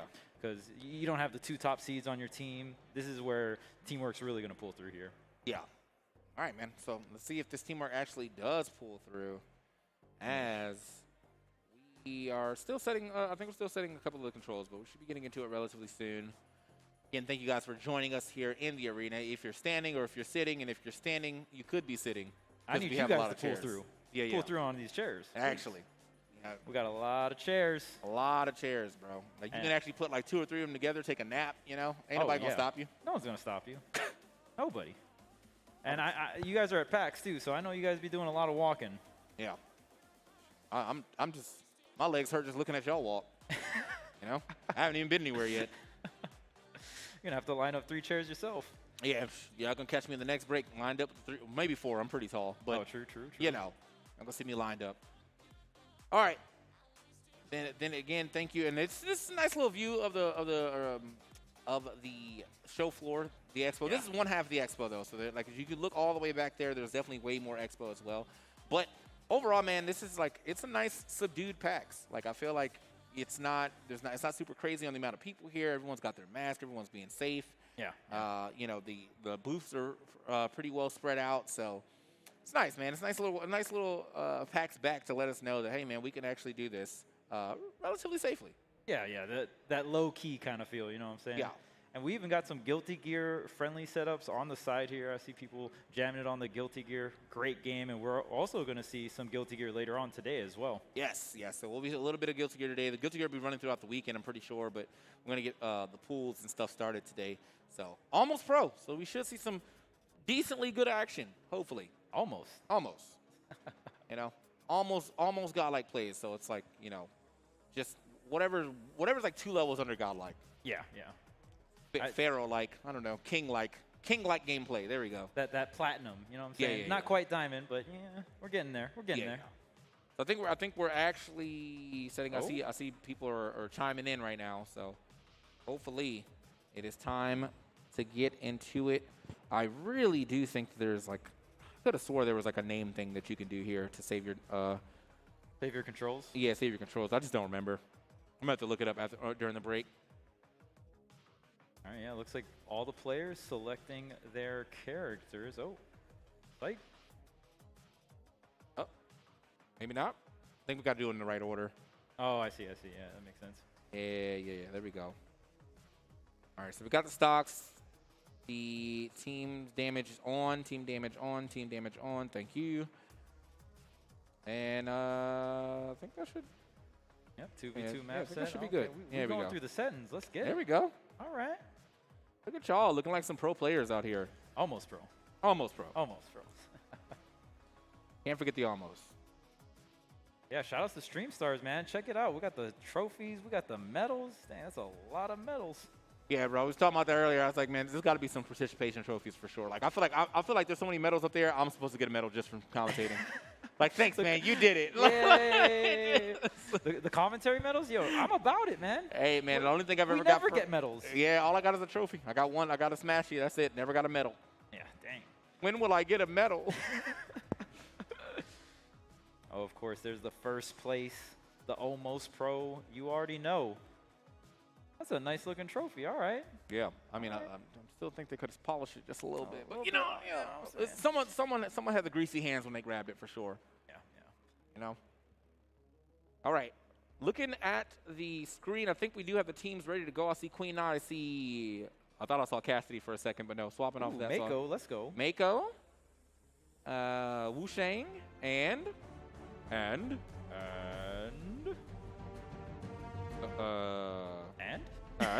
and Olgrim. There we go. There we go. There we go. All right. So we're in it. We got the team set. Oh, or not. And Scarlet. Okay. All right, we got the Scarlet coming out. Wu Shang. Okay. All right. Here we go. We're getting into it, man. The teams are Queen Nai and Wu Shang versus Scarlet and Mako. The announcer. Yeah, That announcer and- type beat. Always got to hit that. All right. So this is actually I'm not really sure if this stage is currently legal, but it was legal before, so we're still gonna be a good enough stage to play on. Let's see how this one plays out. We got Mac and Cheese going immediately to the right to go ahead and grab herself a weapon, but this Mako and the Scarlet just slapping that those sidelights. Yeah, no weapons required. Yeah. Mako just going in unarmed. All right, good landing right there. Recovery. Okay. I like how red team kind of sticking together, you know? Yeah. Like, this could be like a double-edged sword, though, because, like, if you're sticking together this close, that means, like, almost anything that's going to hit one is going to hit the other. But they're definitely there. It's a pocket. So one of these characters is Blissey, and Yeah. and the other one's a Cinderace. We're getting the big pocket going on right now. Dang, Wu Shang is so good at just getting kills off the top, man. Yeah. Oh, yeah, just line it up. Still living, though. Yeah, well, not much longer. Just drifting off to her depth. Now, that's the interesting thing about this game is that, like, so the speed stat also determines your air drift. So if you have a low speed stat, it's, like, really hard for you to, like, just drift. Recover and Yeah, all like, that. that as much. So Queen Nai, though, she has a low speed stat, but a very, very high defense stat. So it's hard pushing her off the stage as well. Right. Okay. So a little bit of a lead here, starting to develop for the blue team. Mac and Cheese finding a stock on that Mako. But here on the other side of things, man, Scarlet actually living pretty healthy until just right there. Look at this here, Wu Shang trying to go for the chase at the top, using these recoveries, ground pounds. Oh, that was almost a double. Okay. Yeah, I was going to say, like, Wu Shang's still sitting at 3 stocks, pretty comfortable, but back on the fresh stock here. Pretty even, but Wu Shang is still in the white, you know. Oh, man. Okay. It's a team attack, but not going to be, well, it's going to be enough. And honestly, weirdly, that Scarlet should have been able to make it. There was just did not use his recovery. So, unfortunate. This Wu Shang is doing so much work. You saw the gauntlets as well, now here with the spear. Driven. Uh-oh. Okay. Team attack, but again, reduced knockback on the teams. Ooh. Man, that defense coming through, though. It's actually coming through. Look at how deep that red is. Finally losing that stock, but yeah, no, that was a super deep red for that character. So now onto the last stock, but still a good lead as far as damage goes for the blue team. They got good damage on Scarlet, who's about to lose that stock. Nice come down right there with the hammer side air, but still ends up eating that recovery. Yeah, Wu Shang definitely knows how to come in and clean up these stocks. Ooh, this is looking rough. Yeah, it's looking like a little bit of a stomp right there. Mac and Cheese and Failboat looking like a very solid team right there. Good anti-air. Uh-oh. Man, Mako's got to make it work. He's no like, help. weapons. Trying to get these weapons. I'm just trying to touch the ground. Oh, dang it. Did he takes it? Ooh. I definitely like what Mac and Cheese is doing here, though, as she's like just sitting under Yeah. the platforms. Like, all right, if you're trying to land here, I got you. And yeah, he's just going to drift off to his death right there. Yeah. That was going to be a pretty hard 2v1 to come back from with the way that they were playing that. Like, it was just perfect, like, stage positioning and control. Yeah, the Queen Nai just like tanking it up, right? And then the Wu Shang coming in with the KOs. I actually like that strategy. Yeah, it was super nice. So that's going to be the game there for Mac and Cheese and Failboat. Running that one. Good stuff. That means they're on the board and now actually tied with Abdallah and Heath. So I'm actually really excited to see some of these mid-seed teams, you know, challenge some of these top-seed teams too, right? Because like we said, these mid-seed teams are probably going to have to pull something together in terms of just like teamwork-wise, right? Facts. So Facts. definitely want to see that. All right, so we got an interview on stage. Take it away, Alex.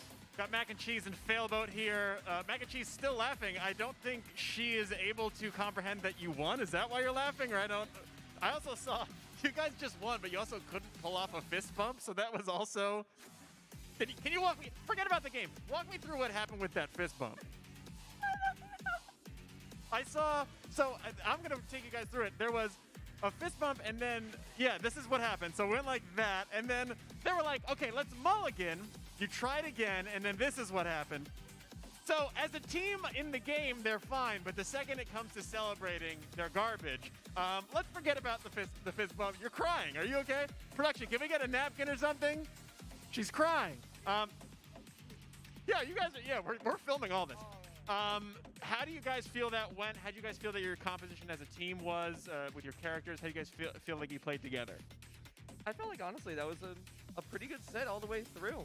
I got to sit down and, you know, in free-for-alls, the enemy is constantly changing and constantly moving. That time I was able to group things up a little bit more and be like, oh, okay, they're clearly off stage. I have someone on stage to support me still. Different mentality, different gameplay. Okay, and Mac and Cheese, did anybody get you a tissue or something? No, I wasn't kidding, guys. Let's get her. She's crying. I feel like finally the Queen Nai was able to come into herself there. You were able to play with what was your character's name again? It was the one that's the little guy. I forget his name. Yeah, he should be Poe from you know, the hit movie, but yeah, from Kung Fu Panda. But no, I'm playing as Wu Shang today. Yeah, Wu Shang, and then you were Queen Nai. So it was offensive, defensive. Do you feel like you could finally come into your own in this match? yeah, I was just trying not to hit my own. That's also a really good plan. Well, hey, let's hit your teammate one more time, but with a proper fist bump. Let's try it. 3, 2, 1, go for it. And then being told to look at the screen. Do we have a replay of this? Wait, here it is, and that's a win. And then here's the celebration, fist bump. You put it up. Oh no! And then oh, jeez, you had 2 different tries. And then in the beginning, he was like, I'm going to fist bump you. He holds it up, and then you're like, I got this. Oh no! And then the second try, you messed it up. Hey, well, we're gonna go. I have some coaching to do with these guys backstage. Let's go back to the casters right now. You do the fist bump together. Listen, honestly, man, like that could just be their new handshake. Hey, like, it works out. They both did it back and forth. It's now just a handshake, bro. Own it. Just own it. You know. Balance is there. Yeah. So, hey, look, man, that was actually still a good, just a good set altogether, though, man. I will let's go ahead and check the replays real quick, man. I will say I definitely like the end of that match because of the fact that I just like the way that they were playing. Failboat was like, all right, I'm gonna go in, you just cover the ground, and that's exactly what they did. And honestly, she did a good job just covering the ground for most of the game anyway. That's something that Queen Nai can do because of the way that her SIGs hit. She does hit. She has a lot of SIGs that hit directly in front of her and cover some decent space. So. Kind of just utilizing that defense, right? Just staying center stage. You don't have the best mobility, but you can just kind of tank it up. And yeah, even just the Wu Shang even controlling all the items, it just, Mako could not get anything started there. And I just love the way that they cleaned it out, and it was so, it was nice. Don't do it again. Not again. Oh, wait. The replay? Oh, not in slow-mo. Oh. No matter the fighting game. Here you go. Run it back. There we go. Yeah. Run it back. No matter the fighting game, there's always that mix. The fist bump mix. You always gotta hold it. It's true, man. So I think I see them stepping back up for their next match. So that means they'll most likely be playing against Bowser. Okay, they're going up against Bowser this time around. So we got another match stepping up for you guys, man. Should be another good one. Now Bowser's team did also fall to Abdallah, which was unfortunate. I felt like that was definitely a very down to the wire game. But here they're playing against another team who does not have a loss yet too. So hopefully either they get this win now, or Team Mac boat is going to go up 2-0. Yeah, we'll see. I think one thing that's really nice too is Alex got to interview someone else that wasn't Bowser and Abdallah. Hey. Yep. Yeah, I know he's loving that. All right, so this is again now we're gonna see the battle of like one of the mid-seed teams coming in against one of the top seed teams in terms of like player strength and whatnot. So that's you. Hey, there you go. Oh, there it is. Oh, that's your new handshake, bro. Do it up. Love it. That's your guys' team logo now. You gotta roll with it. The Sensei handshake. You gotta roll with it. All right, so that's the one side of the teams. Then we're gonna move over to the other side. Obviously, gonna have Bowser returning with his own teammate as well. So let's see how this one plays out, man. It should be a really good match, though. Bowser did do a really good job in his game. Just unfortunately, though, it was I feel like it was a 2v1 at the end that it was really hard to do with the amount of space that Orions can cover. Yeah, it was going to be a pretty hard 2v1. Not just one. Yeah, but two. Just two Orions, man. That was a lot. So yeah. Should we get everything set up real quick, man? And then we'll be getting right back into the action. Loving the fact that we have such good action today now that we're getting into the TV2s. And then after that, man, we got the nitty-gritty, the one-on-one bracket to determine it all. Of course, everyone waving to the camera. If you guys are walking around, I know you guys, I see all of y'all walking around, but we got lots of chairs. You guys want to sit down, relax, watch some great action, Brawlhalla, and we also got some Guilty Gear coming on later. Just come on down, man. Yeah, man. We got chairs on chairs, man. I don't even know how they got this many chairs in this building. You know? Yeah. Conundrum. True mystery. Yeah, PAX Arena, obviously, here in PAX West. I'm super excited. This is my first PAX, actually, so definitely really fun to just walk around and see everything, and even come down here for PAX Arena, see that competitive action, you know what I'm saying? This is a super zoom, like, hello? Hey. All right, that's our other co-caster, EE. He knows how to occupy these chairs. About to jam it, ma. Oh. Hit one of those real quick. So, yeah, man, welcome back to the desk. It's big up here, man. PAX Arena doing it up one more time. We got to make sure that everyone's controls are good before we get into this next match. But before that, we're going to go ahead and take a small 3-minute break here. So we can go ahead and get everybody's controls ready, and we can get right back into the action. So don't go anywhere. PAX Arena will be right back.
All right. Welcome back to some more PAX Arena actions here for Stream Stars. TK, take a little breather, so I'm tagging in for me and Charles going to hold it down as we're getting into some more doubles action. And as you've kind of, gotten a chance to watch Brawlhalla and kind of absorb and take a lot in, you got to admit, it's a pretty damn good game. Yeah, it's a damn good game, and you can get it on any platform, play it on any controller. Love that. It's just really diverse, and I really like that. Even just like the doubles, the free-for-all, all the different maps we've been seeing, looks like such a ton of fun. For me, accessibility is such a huge part of gaming in general, and the fact that it brings that to the table is so nice. And then you mentioned the free-for-alls, the doubles, and of course we're going to eventually get into the single elimination 1v1s. You know what I'm saying? That to determine who's going to win this. But having the opportunity to kind of show off all the different kind of modes and ways you can enjoy this game has definitely been one of the more fun aspects that we've highlighted so far at this event. So we do have some more doubles action coming for you momentarily. Looks like everybody's kind of queued in and ready to go, so I don't think we're going to have to wait too long before we actually get into the action. But you can already tell just off of what we've seen so far, you know who the favorites are. Like, you know who's been bringing that heat. Right. You know what I'm saying? And one of them is sitting right there comfortably in the chair. Talk about my man Bowser. I call him Bowser because anything he touches you just hurts. You know what I'm saying? Yeah. Boy just hurts you. He swings that axe and it hits.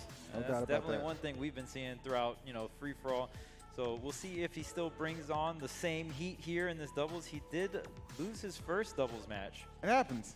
Yeah. It happens. I mean, you can almost look at like the free-for-all as like okay, this is I'm going to set the tone to let you know what I'm capable of, what I can do. Right. And then the doubles is kind of just like, well, you're paired up with somebody randomly and you're just like kind of Sometimes it feels like you're just going through the motions, if you will. You know what I'm saying? But we all know the real challenge is that 1v1, which will come up. And this, of course, helps go towards that seeding. Okay, we got some new interesting characters here on the screen. And, ooh, man, already just smacking each other up. We already got some characters in the orange. Yeah, I was gonna say like this game is pretty interesting as far as how much like the damage kind of accumulates when somebody kind of goes on a little bit of a run, and then you just kind of mix in doubles, just that naturally chaotic environment. But is it really so far-fetched that they could dominate somewhere in doubles? You saw how the free-for-all went, right? That was pretty much a chaotic environment as well. But the thing with that is nobody was willing to team up. That was probably the biggest thing that I highlighted. Like, nobody was willing to team up. But here we go. Somebody going up right there. That first stock getting knocked out null over Queen Nai. Very good execution. Yeah, Queen Nai definitely known for the defense as well. Oh, so, sit my down, son. goodness. Kerr. The offstage game coming through here, and Red Team is fired up. I love that just right out the gate, bro. Nobody's sitting back. Nobody's camping. No one's hitting you with the BS. These are just straight shots, all hitters right now, bringing the damage. And this is I'm telling you, like, I know this game, like, originally it was a defensive city, man, but they've really made some nice adjustments and patches that have really made this, like, you can see the good offensive firepower, and they are just flinging it around. Yeah, no surprise here that Bowser is the only one with 3 stocks on deck, and what a dominating game so far coming out from the red team. Kind of nice to see him kind of piloting somebody else too, right? Like, show a little bit of that diversity, because you know Yeah. somebody that good is not just limited to just one character. So doubles kind of the fun environment to kind of showcase a couple other characters and let people know exactly what you're bringing to the table. You know the pockets run deep for Bowser. I was gonna say. You already know. Yeah, this win looking Dang, like it's man. pretty much inevitable at this point. He has yet to lose his first stock. Yeah, and I don't even know that color existed. That's not red. That sure as hell ain't red. I don't know what that's like, crimson or something like that. Like, we're getting deep into it. Okay. Finally. Okay, Wu Shang gonna shut that stock down. Much needed. All right, we'll see if blue team can pull through here. They're a little bit behind damage and stocks wise, but that's putting it nicely. yeah. Ooh, smack. Oh man, look at this aggression. Some of these hits just flat out hurt. Like, just the sound effects behind them. You just know that the damage being dealt is none too kind. Wow, great placement on that right side.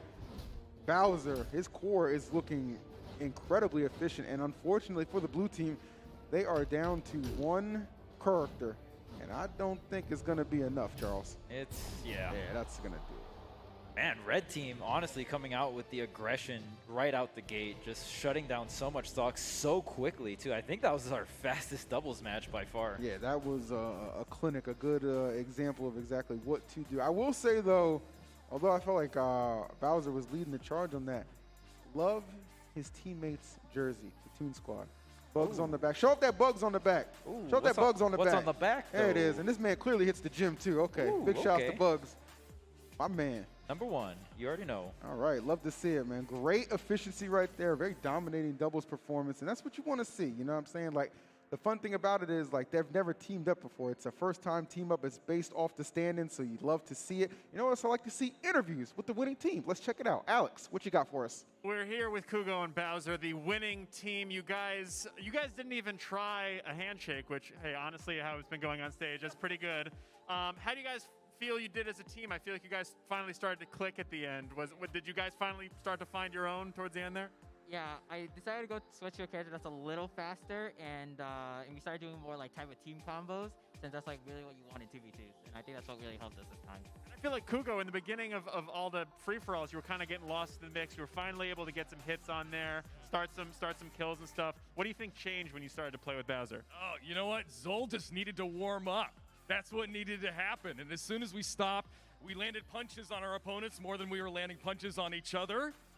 That's when the tide started to turn. So I'm excited for the next couple matches. That sounds like some advice I would have given you. Hit the enemies and not your own teammate, and you'll be fine. I'm almost worried. Well, one, I'm worried that you guys are going to sweep everything. I'm also worried you're going to take my job. You have such an amazing voice. Do you do voiceover?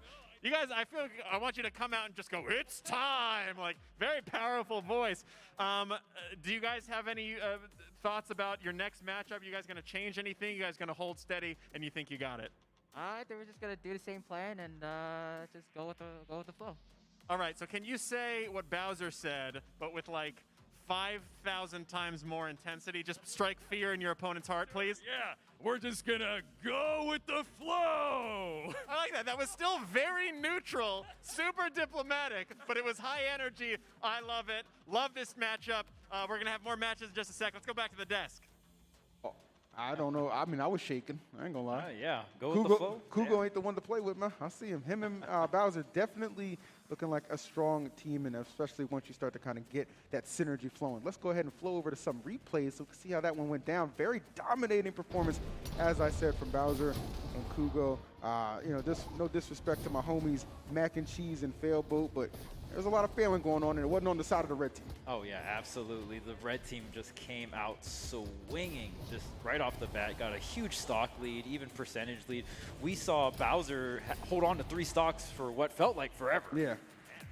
So just absolute crushing performance right there coming out from the red team. And, man, honestly, I was just surprised they even took an L. You know, I mean, they said it best, like, you know, just kind of got to get with the flow and get things, you know, going. And that's part of it, too. Again, you know, first-time team-ups, you can have 2 good players. It doesn't always mesh well, so you got to take some time. And I think that's, as we kind of continue to wade through these doubles, that's what you're going to see. So I'm all for that. But hopefully you guys have enjoyed the action so far. Really just a unique grouping of content creators here for Stream Stars. So good to have this event back, you know what I'm saying? Kind of a unique grouping of casters, too, me and yourself. Like, yeah. We're actually new to Brawlhalla, but, man, we have been having a hell of a time with it. Such a good and just interesting game, too. And you know, it makes me want to watch it even more on a pro level, too. You know what I'm saying? Love the casual atmosphere that we cultivate here at PAX Arena with these guys who are actually really, really good, too. I would even say a couple of them could hang with some of those pros the way I've seen them swing the sticks. Oh, yeah, absolutely. And definitely a common theme here we've seen for the 2v2 strategies is step 1, just make sure you don't hit your teammate. That's it. That's the first step. If you can do that, honestly, you're halfway there. Yeah. You're halfway there to a dub. You know what I'm saying? Like, that's just the kind of way you got to look at it. You see that nice hardware on the stage as well. Somebody going to go home with one of those trophies. Of course, Abdallah would love to add that. That would make his official 5th win here. He's got 4. Oof, that's a lot. I dare say this is the stiffest competition he's faced, at least just based off Bowser alone. Like, that kid is a menace. But don't want to jump the gun. We still got a whole lot of gameplay left before we get to the finals of this, let alone the 1v1 single elimination, which is just going to be an absolute bloodbath, to be honest. I mean, one and done formats are always just like that added pressure too that you get from playing in that. That's the thing that really gets me sometimes. No second chances, no losers bracket. Nope. So definitely a lot of pressure going in, and I I just gotta say, I love the format as well. You know, we have the free-for-all into the twos, into the singles as well. I just feel like it's a really well-rounded way to watch the game and just see all the different parts about it. Well, the last time I got an opportunity to do this game was, I want to say like 2 years ago at PAX South. And what we did was we did an all free-for-all. And that was cool too, loved that. But again, like I touched on this earlier as we're coming out of break, it's so nice to be able to highlight different ways to play the game. So you get your free-for-all doubles and singles as well. And then somebody watching like, well, you know what, maybe you can find what format you'd like to play in that works for you. Right. Because it's not hard to find people to play with. This is a very popular game. Like this scene has exploded. Like Brawlhalla is definitely a game. If you're invested in, if you're interested in getting better and competing, you will have no trouble integrating yourself into the community and finding some awesome people to link up with. Oh yeah, absolutely, and it's just such an accessible game too, right? You can get it on pretty much any platform, play it on pretty much any controller. So just somebody told me they have it on mobile. I don't know if that's true or not. It's on mobile Oh, apparently. so I can play it on my phone? Yeah, there you go. All right, I'm not gonna do nothing with that because I'm gonna get slapped up. I need a controller in my hand. I'm not gonna lie to you, but Yeah. I know some phone games you can connect controllers too, so that's definitely an option as well. we live in a strange time, and by strange I mean blessed. Man, and shout outs to PAX Arena. I see everyone out there. Of course, we have a lot of chairs. If you guys want to come through, take a break. I know it's a lot of walking out there. Definitely a lot of things to see here out at PAX. So yeah, just come through, take a seat, chill out. We will push the chair narrative forever. Yes, we because will. We want them to be occupied for your feet's benefit. Okay. Speaking of which, I walked out while you guys were up here, and I forgot my badge. And I was, I don't know, I was walking in, and like one of the staff guys like looked at me, and I looked at him, and we just linked eyes for like 5 seconds, and he just let me through. He just knew. He just knew. And then I realized he saw me up here earlier, so he Nice. he was like, okay, actually. So it wasn't the aura. Yeah, he's like, this guy's not sneaking in. He's like, no. He didn't give me any credit, benefit of the doubt. He just saw me up here earlier. I was like, all right, that works. Yeah, man, and we even did a little walkthrough here. Obviously, we had to come here to commentate first, but just walking through, we didn't even really go through the whole area for PAX. And no, we still got some stuff left to explore. Yeah, we still got some things left to explore for sure. So there's just a ton of things to do here. My first time here at a PAX, and I gotta say, I'm just having a great time. Yeah, I mean, PAX is always a good time. Great to be able to congregate with all the homies again, and we're not quite back to what it was, but we are getting there slowly. All right, that's all you can do in times like this. So shouts to everybody who came out in attendance, enjoying the booth, enjoying the show, and just enjoying life because we love to see it. Yeah. You know what I'm trying to enjoy?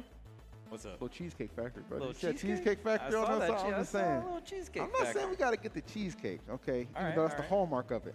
I'm just saying I'm not ruling it out. I'm not ruling it out either, man. It's the weekend. We can enjoy a little bit. Get a little wild, you know what I'm saying? I mean, we're doing a whole lot of walk. That's the thing. Like, even if you don't exercise, you don't want to exercise, you come to a PAX or a convention in general, you get it without a choice, bro. There's so much walking you have to do to get to everything and see all the booths, different levels, different floors, all that stuff, bro. Like, you put in that work whether you want to do it or not. Oh, in Seattle, beautiful. I mean, we walked through Seattle yesterday. Great. And wow, what a beautiful city. It's so cool just to walk around and see everything. It almost doesn't feel real, man. Seattle's a very clean city. It's very hilly, too. Yeah, it's very hilly, too. So I kind of like that as well. Like, you're getting a workout one way or another. Because we have a great view, too, of the city. We're staying over at the Westin. Oof. I don't know if I just doxed myself or not, but, I'm in the Westin. I didn't tell you what tower I'm in. I didn't tell you what I was. It's north and south. It's north and south. You still hit them with the 50-50. All right, that's what I'm talking about. But here's a 50-50 right here. More doubles action to see. I missed two. We got. Let me just turn around right there. Okay.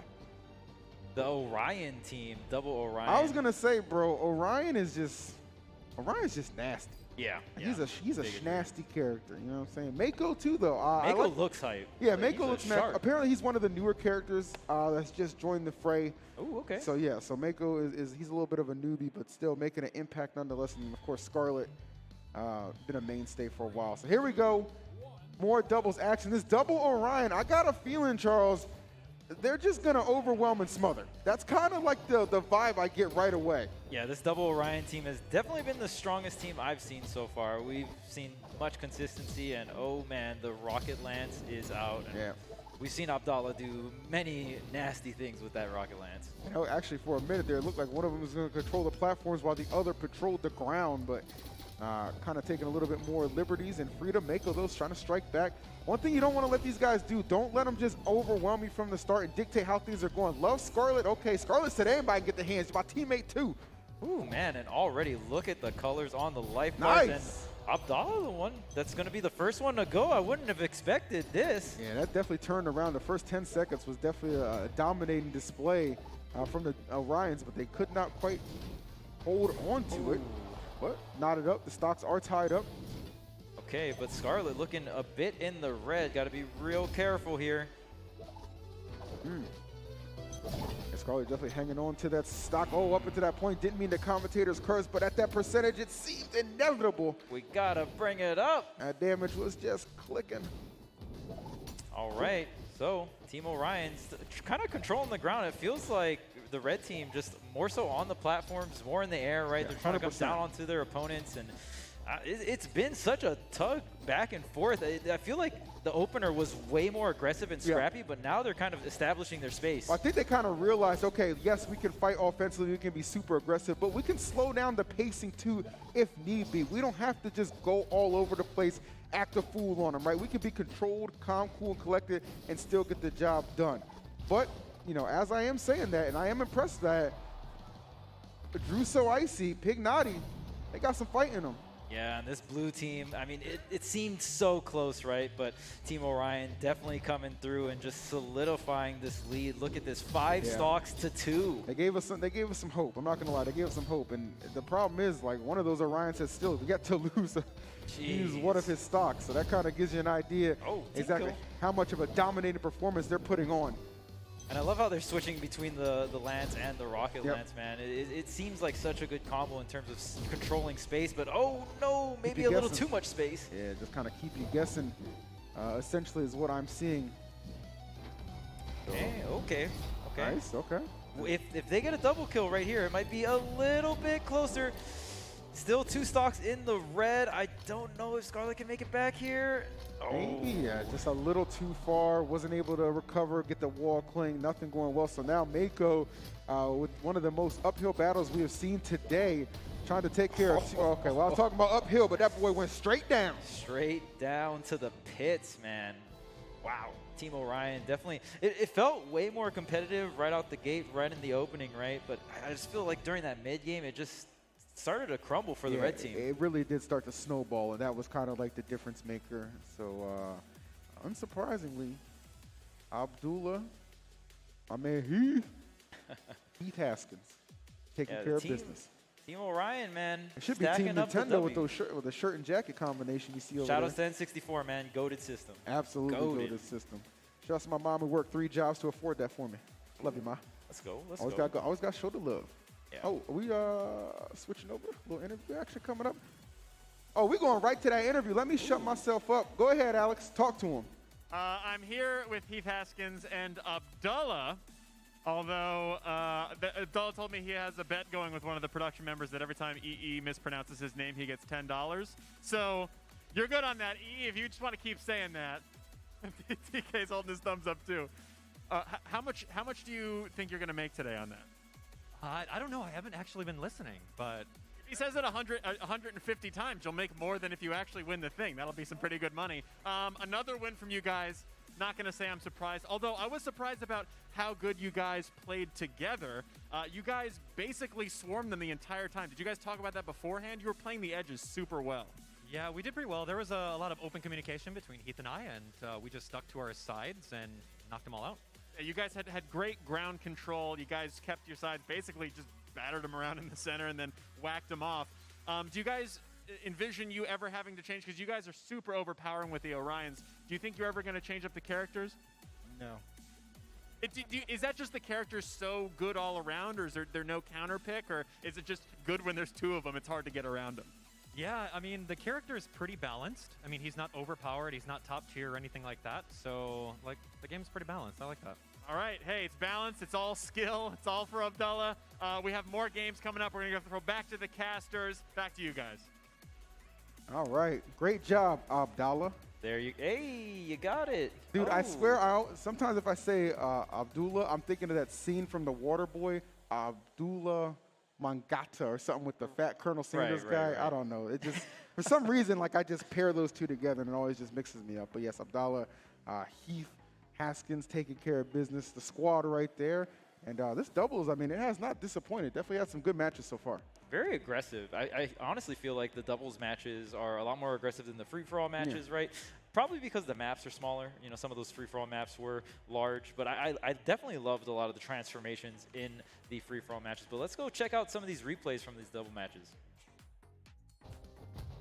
All right, so here we have, man, it was so scrappy in the beginning. It was. And it was, honestly, it was looking kind of in favor of the red team, but honestly, the blue team just really stood the ground there. One person controlled the left side, the other person controlled the right, and it was just solid control from mid-game onward. Yeah, man. dude, that red team, like, they had some glimpses of greatness. I really do feel that way. But the problem was, once the double Orions was like, okay, we don't have to force this offense. We can just kind of let it come to us and let that flow. And there was like a lot of good counterplay, which really resulted in them just kind of bursting so far ahead and really dug a hole that the red team just could not climb out of. So again, props to them for holding it down. That was crazy. Yeah, Abdallah showing us that he's got some of the combos on deck. We saw that string right into the spike there off stage. So fun to watch. And we're going to get into some more doubles actions. I believe we have a couple more, maybe one. Yeah, I think one more doubles. You can have as many as you want as long as they keep being as good as this. I ain't got to worry about rushing that down. But I do see Bowser back up there. Yep. Toon Squad, let's go. Hugo, the squad, the boys. All right, so again, I mean, Bowser's team has only experienced 1 L, right? So we'll see if he can secure the next W here. Stack it up 2-1. And all these points matter. All these points matter from free-for-all to doubles to singles. They all stack up at the end. So it's not like the free-for-all and the doubles is just for seeding for singles. Those points do carry on for the whole, like, you know. Yeah, I mean, it's really just so important because you get down to the end. Like, you want your highest seed possible so that you match up with the quote-unquote easier opponent because you already know, like nobody's trying to go up against, you know, Abdallah or Bowser round 1. Like, let's be honest, those are the two favorites for the event. A lot of talented players, content creators, streamers, what have you, but those are the two clear-cut favorites. I call it as I see it. You don't want to match up with them round 1. So that's almost like, you can almost argue that's a buy for them, you know what I'm saying? You want to at least get a chance to kind of get a little more comfortable, acclimated, see them in some later rounds. And because it is only a best of 1, anything can happen. Like, anything can happen when we do get down to that point. But still got some more doubles action before we arrive to that point in the tournament. But man, I've loved what we have seen thus far. Taking a look at the characters here, I'm seeing 4. Okay, we're gonna stick with core. That's Mako, Scarlet. Yeah. Okay. I love Mako's design. That is so tough. He looks so cool. Like those scars on his face, those are so tough. He goes in, man. Definitely battle tested, if you will. Cool. All right, so it looks like we're loading right on in our last 2v2 battle here. Red team versus the blue, Mako and Scarlet. We'll see how this pans out here. We are on the tri-plat layout. Oh man, that hammer. Okay. That hammer sound, man. I'm saying just 3 smacks in a row, just letting you know, okay, I'm here to put on some damage, and you will be the recipient. Okay. Ooh, big damage here coming out from the red team. The blue team already looking in that yellow and orange area. That was pretty quick. Doesn't take too long. And we did kind of see a similar start in the last game, and it ended up being kind of a little close at the beginning of things, but this could be going the opposite way. Still 3 stocks all around. Mako got to be careful, actually knocking their teammate out, and then just, you know, before I can even finish my sentence, it looks like Kugo lost that stock. Yeah, maybe a little trade there. Maybe, oh man, Mako getting hit way far off. Can you make it back? And the answer is no. A little too far to go. So 2 stocks all around except for, you guessed it, Bowser. Yep, Bowser just holding on strong here. And it's interesting. We've seen Bowser play like the stock tank kind of role or just be offensive as well. He switches back and forth between the two seamlessly. I think that's what kind of helps make this team so dangerous. But Drew and Pig Naughty are certainly making this a contest. Nobody getting ran over in this one. 2 stocks all around. Yeah, this is actually really close. This might be the closest game we've had so far here. Ooh, everyone in the middle. Wow, they got the lead. Okay, wait a minute. They have the lead right now. Blue team hanging on here. They got the stock lead. And one thing I will say, like, you know, oh no, kind of, I feel like just threw that one away. Okay, stocks are even, but Mako, quite a bit of damage, and just as I say, is going to lose the stock at well. Just got hit off stage at that nasty angle, right? You're definitely not coming back from that. I'm not going to lie. Red team, I think they might have caught a little bit of a break on that, but nonetheless, you got to deal with the reality in front of you. Oh, and man. they are just, they are throwing some hands right now. Red team is getting that damage in. Oh, maybe a 2v1 here on the Mako. Oh my goodness, look at the team combo coming out. Oh, he's doing a lot. Well clean, get himself back. Good recoveries. Okay, goes for that SIG. A little bit of a whiff there from Mako. Hey, Bowser? Making it, yes. Yeah, gets back on the stage here, and red all around on these health bars. Gotta be really careful. Oh, that is actually a big deal.